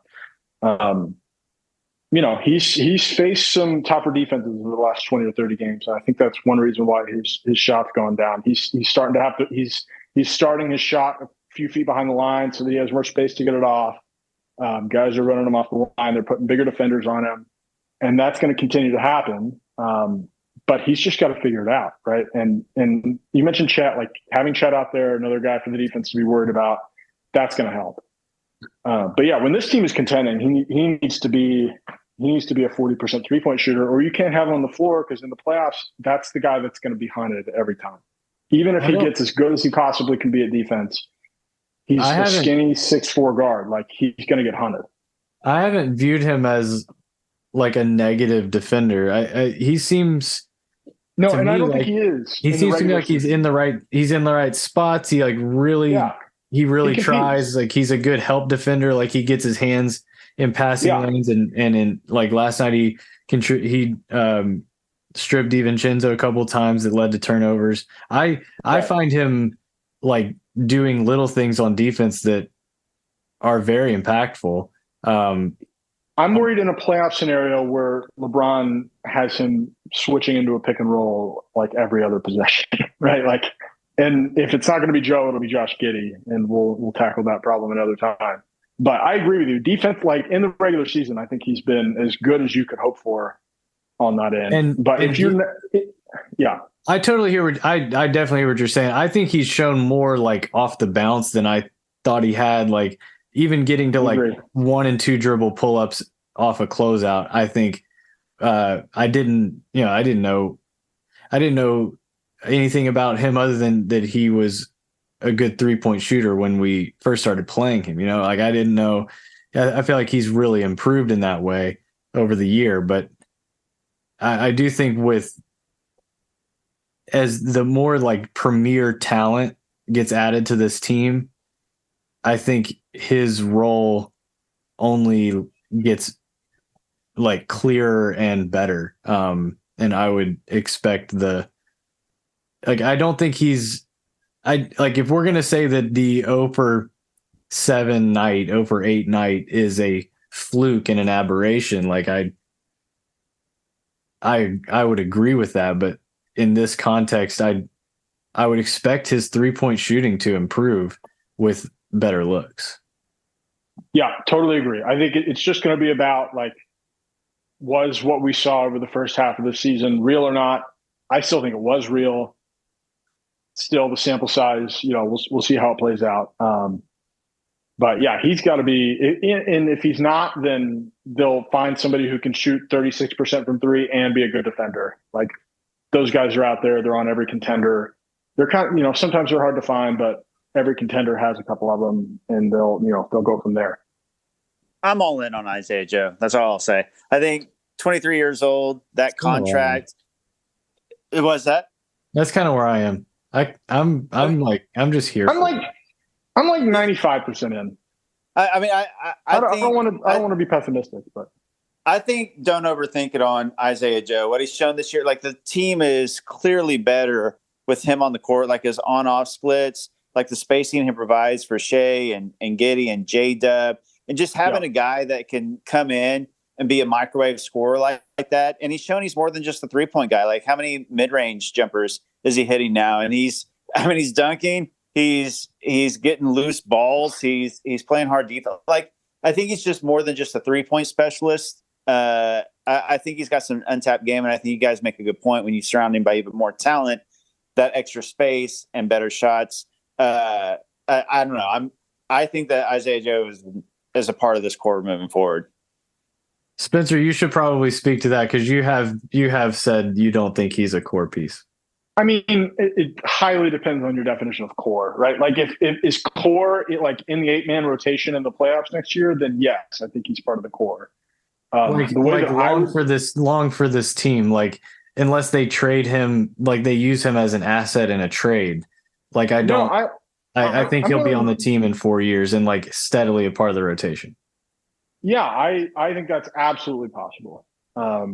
It's also possible they trade him. It's possible. What does he have? 2 years left after this one, or 3? I think it's 2. Possible that somebody else wants to pay him and the Thunder don't because they have to pay a bunch of other guys. I think they got him for a buy one get one. I think it's so friendly. It's an extremely friendly deal. I just can't remember if there's 2 years after this one or 3. No, I think there's a very high chance that he's on this team and is playing a role in 3 years or whatever it is. He'll play out this deal and then maybe they'll extend him. Like I think that is all absolutely on the table. Non-guaranteed next year for 1.9 and then a club option in 2024, 2025 for 2.1. He's unrestricted in 25, the summer of 25. Okay, so he's got 2 years left after this year. I think he's going to be on the team. I think he's going to be in the playoff rotation for as long as the Thunder have him. I think he's great. That being said, like the core to me is SGA, Chet, Giddey, and Jalen. And like I'm not like Dort. I probably wouldn't have Dort at the core under my definition of core. Like maybe even as good as Giddey has been. I mean, like to me, core means like you're not a role player. Like you're somebody who's like going to be an all-star or is an all-star, and I think. But like by that definition, you have to be like a max player to be in the core. Yeah, like the Celtics core players are like Jason Tatum, and Jaylen Brown. Like who else is in? Like I guess Marcus Smart because he's been there forever. You could say maybe, but like yeah. So I think we just have different definitions of core. I agree with both of those things. Like I think that Isaiah Joe is a core piece moving forward as a role player. But then you've got your core that you're hoping to contend around that are like untouchable guys. So there's almost like 2 different versions of core here. I would appreciate if he'd like never miss a free throw again. Yeah. Doesn't seem like that much to ask for someone who's like one of the best shooters on the planet. Like just like completely take that off the table. Like we won't miss anymore. Golly, the Thunder missed a lot of free throws in the first half last night. All right, boys. Anything else? Anything else that you're just dying to fire off? I want a prediction for you guys, and this is completely unfair, and I'm springing it on you. Who are the Thunder going to take with their first pick in this draft? Just stake your claim. Who's the Thunder going to pick? Is that what you said? Yeah. Who's the Thunder going to pick? You can interpret that. Did they win the lottery? Did they not win the lottery? Are they not even in the lot? Like, who do you think they're going to end up picking? I'm all in on Taylor Hendricks. I think he's the perfect fit at the right spot in the draft to either fall to the Thunder or for the Thunder to trade up slightly to get him.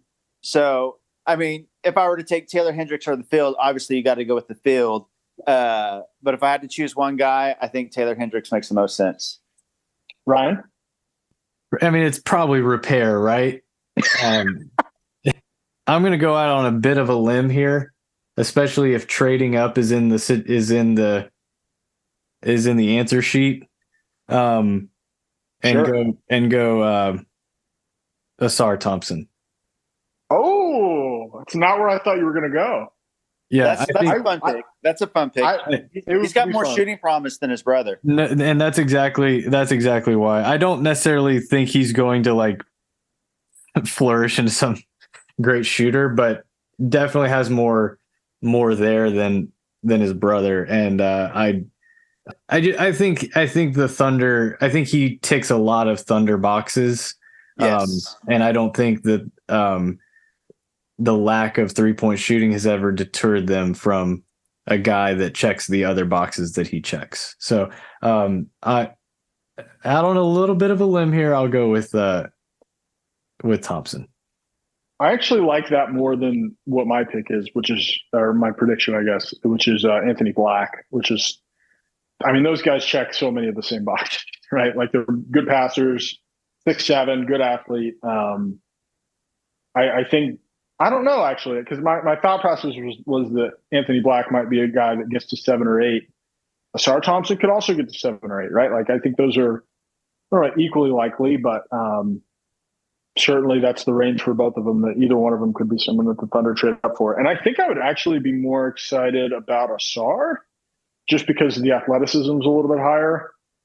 I do think they both fall into like they're borderline great passers, both of them. Oh, not even well, Anthony Black for sure is just what is he, 85% of Josh Giddey maybe? Like he's going to be a great passer. And showed that on an Arkansas team that had absolutely no spacing, by the way, especially in the second half of the year. I think they would both project as better passers than like Jaden Ivey. Yeah, for sure. And Asar Thompson, it's hard to tell because one, he was playing with his brother, who's the point guard, so he was off the ball a little bit more, and also because he was not playing in a real league. So like, who knows, right? Who knows? The Thompson twins have some problematic finishing numbers at the rim, especially. We'll see. Their athleticism says they should be okay.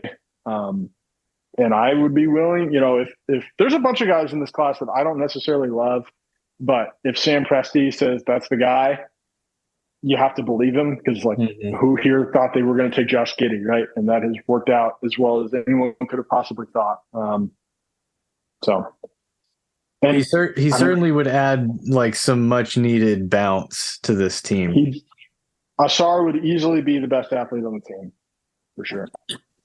Yeah, it would be fun to have like a supreme elite athlete again, just for like the electricity and fun of it. Like, remember what it was like to like watch transition basketball, where it was just like a foregone conclusion that it was a dunk or an easy basket. Like these guys are running 3-on-1s right now that I'm like, I hope they get a shot, and sometimes they don't. Like. Last night, SGA to Giddey to Dort, and it ends up in a foul. And it's like, well, I hope we get 2 points out of this. That was a 3-on-1. Yeah. That used to be a Russ dunk at minimum. And many times it was and one. When Jalen's on the break, I actually do feel like, all right, this is going to work. I totally agree. Yes, I agree. And it's not a coincidence that when Jalen is also the best athlete on the team by a lot. So by the way, those two things are correlated. Like it's not an accident. No doubt. No doubt.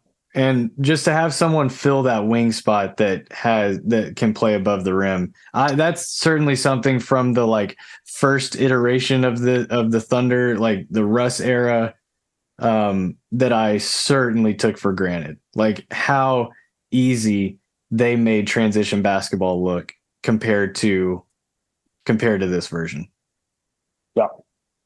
Yeah, I would be excited about Asar Thompson. The other thing is he's an awesome defender, or at least projects to be an awesome defender. Yeah. And so he's another guy where like, all right, if the shooting doesn't come along, you could move off of Dort for another piece if you had to make the spacing work. And you still have, Jalen and Asar theoretically guarding the other team's two best perimeter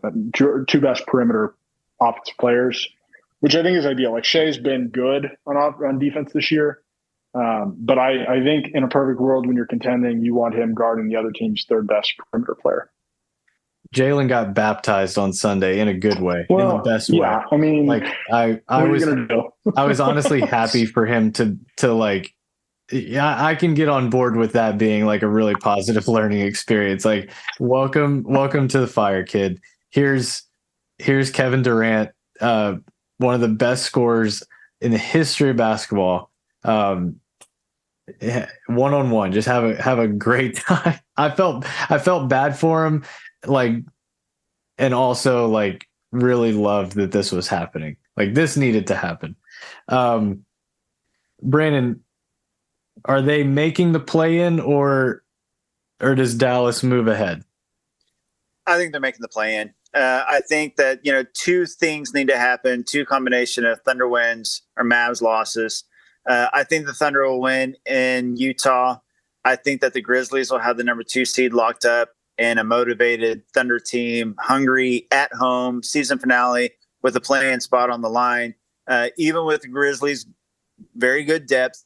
If they're resting guys, I think they'll win that. And I would not be surprised if the Kings beat the Mavs tonight and made it to where the Thunder only had to win one of those 2 games. So probability-wise, I would say better chance that the Thunder make it than they don't. Look, the Mavs have lost, I think, 3 in a row, and they're like 3-7 in their last 10. The Spurs is going to be a gimme, the final game. But it's kind of hard for me to believe that they're going to rip off 3 wins in a row.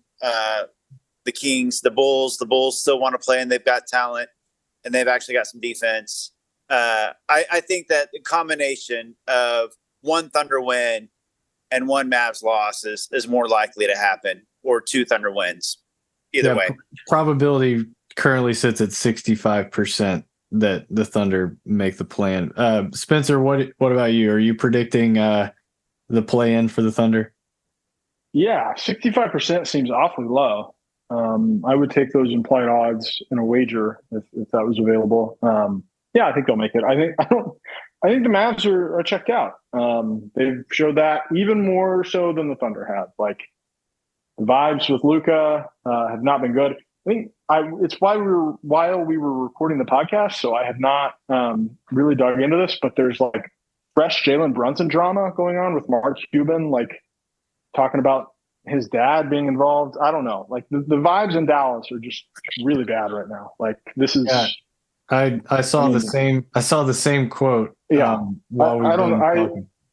Brad Townsend from the Dallas Morning News said that like Mark Cuban was like showing him text messages as evidence for something. Like, not good, right? Like, like quote, the focus is not on basketball. This is from Tim McMahon. Quote, things went south, talking about free agency with Brunson. Quote, things went south when the parents got involved. That was from Cuban. Yeah, and apparently Cuban is providing receipts to the Dallas Morning News' Mavs reporter. So excited for them to play Sacramento tonight. I think that's going to go very well.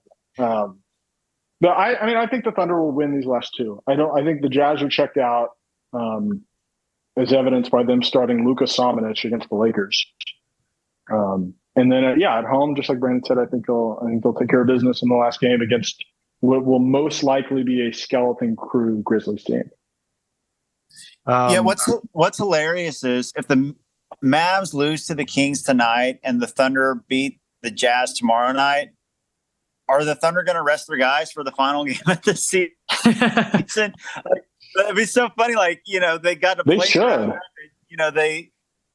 We've been resting Thunder players the last 2 seasons at the end of the season for tanking purposes. They could be resting for postseason purposes this time.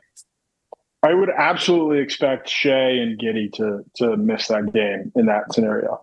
I think you play Jalen just to have somebody out there, and I think you play a lot of Ousmane Dieng and just let it ride. Yep, I agree. A lot of Jared Butler. Get all the Jared Butler development minutes you want. Well, plus, there may be some incentive to tank that final game so you can ensure that you're going to have a worse record than like the Bulls or tie the Mavs so you can have that coin flip opportunity as well. There could be some like fun strategy there to, you got the number 10 playing spot locked up, but you could still improve your draft pick possibly.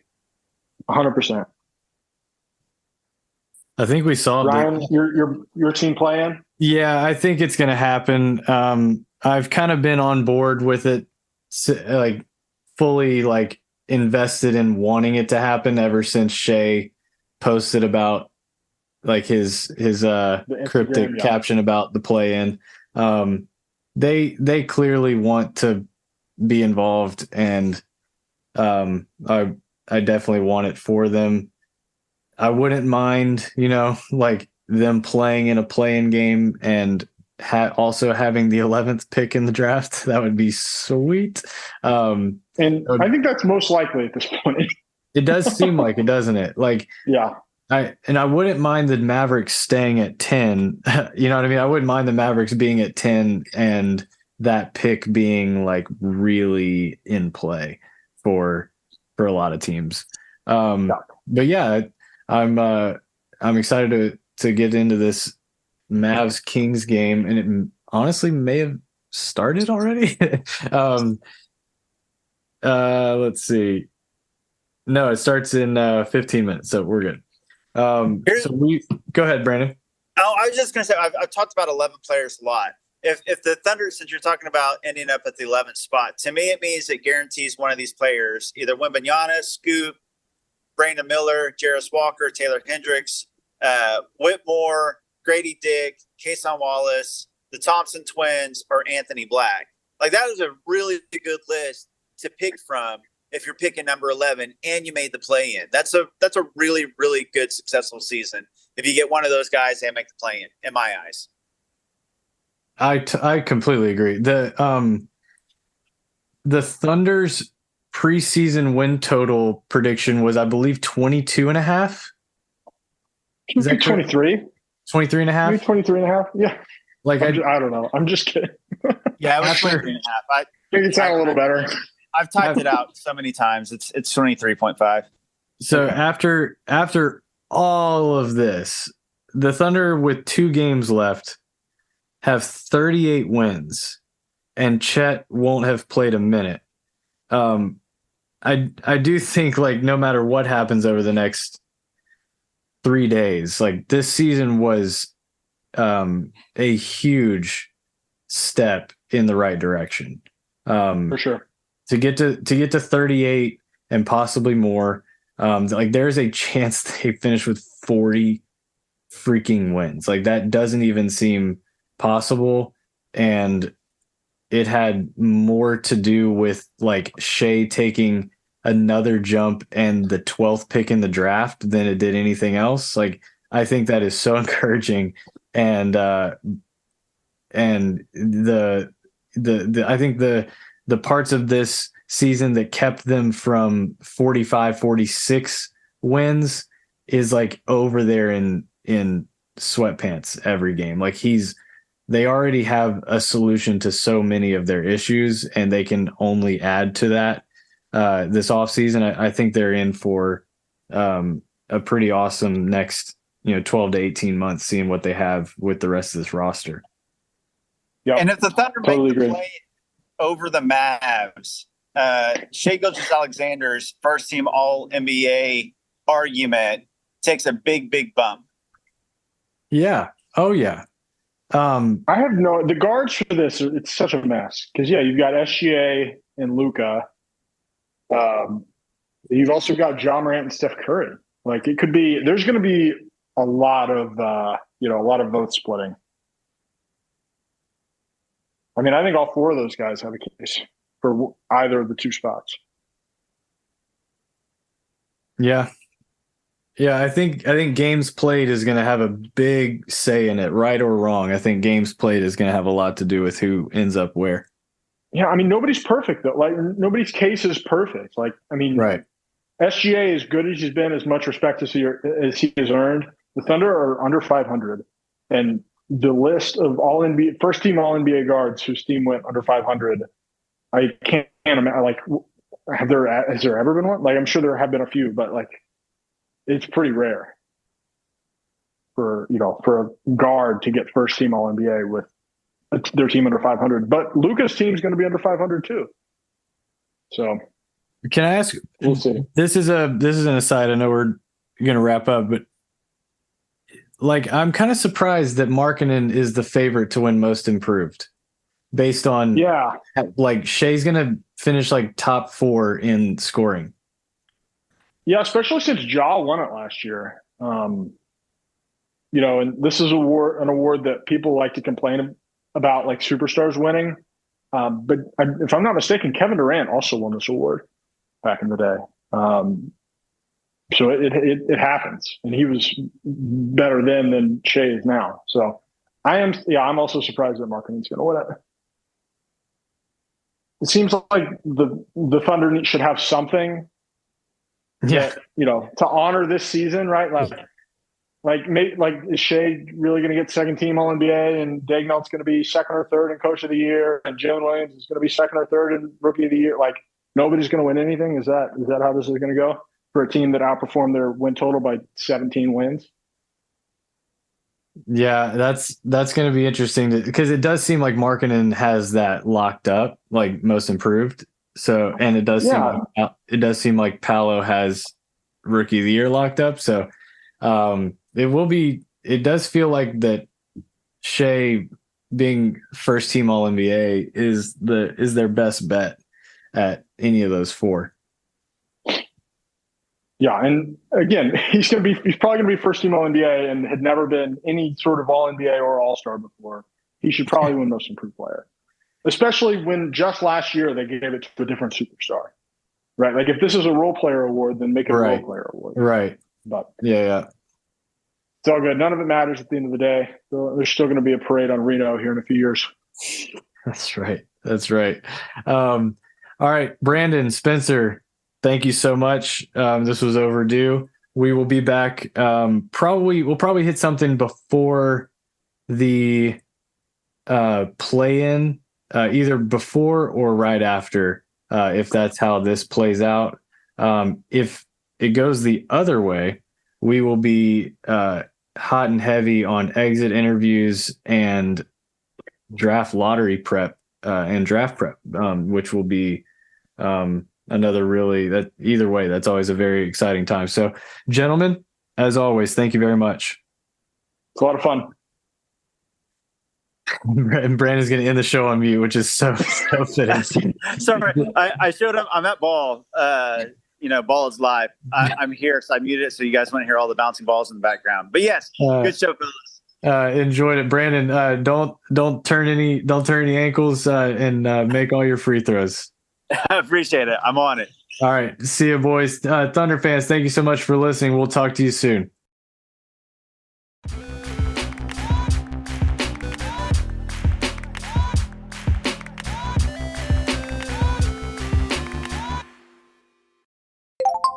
A great way to support Daily Thunder is by visiting one of our partners, Shopgood. Shopgood has you covered on all Thunder-related clothing items, including original and hand-printed shirts, hats, and stickers for both adults and kids. Be sure to check out our Thunderbird tee, a popular team redesign concept that pays homage to Oklahoma's Native American culture. To view Daily Thunder's entire catalog at Shopgood, visit shopgoodokc.com/daily-thunder. Thank you for listening to this episode and for supporting Daily Thunder.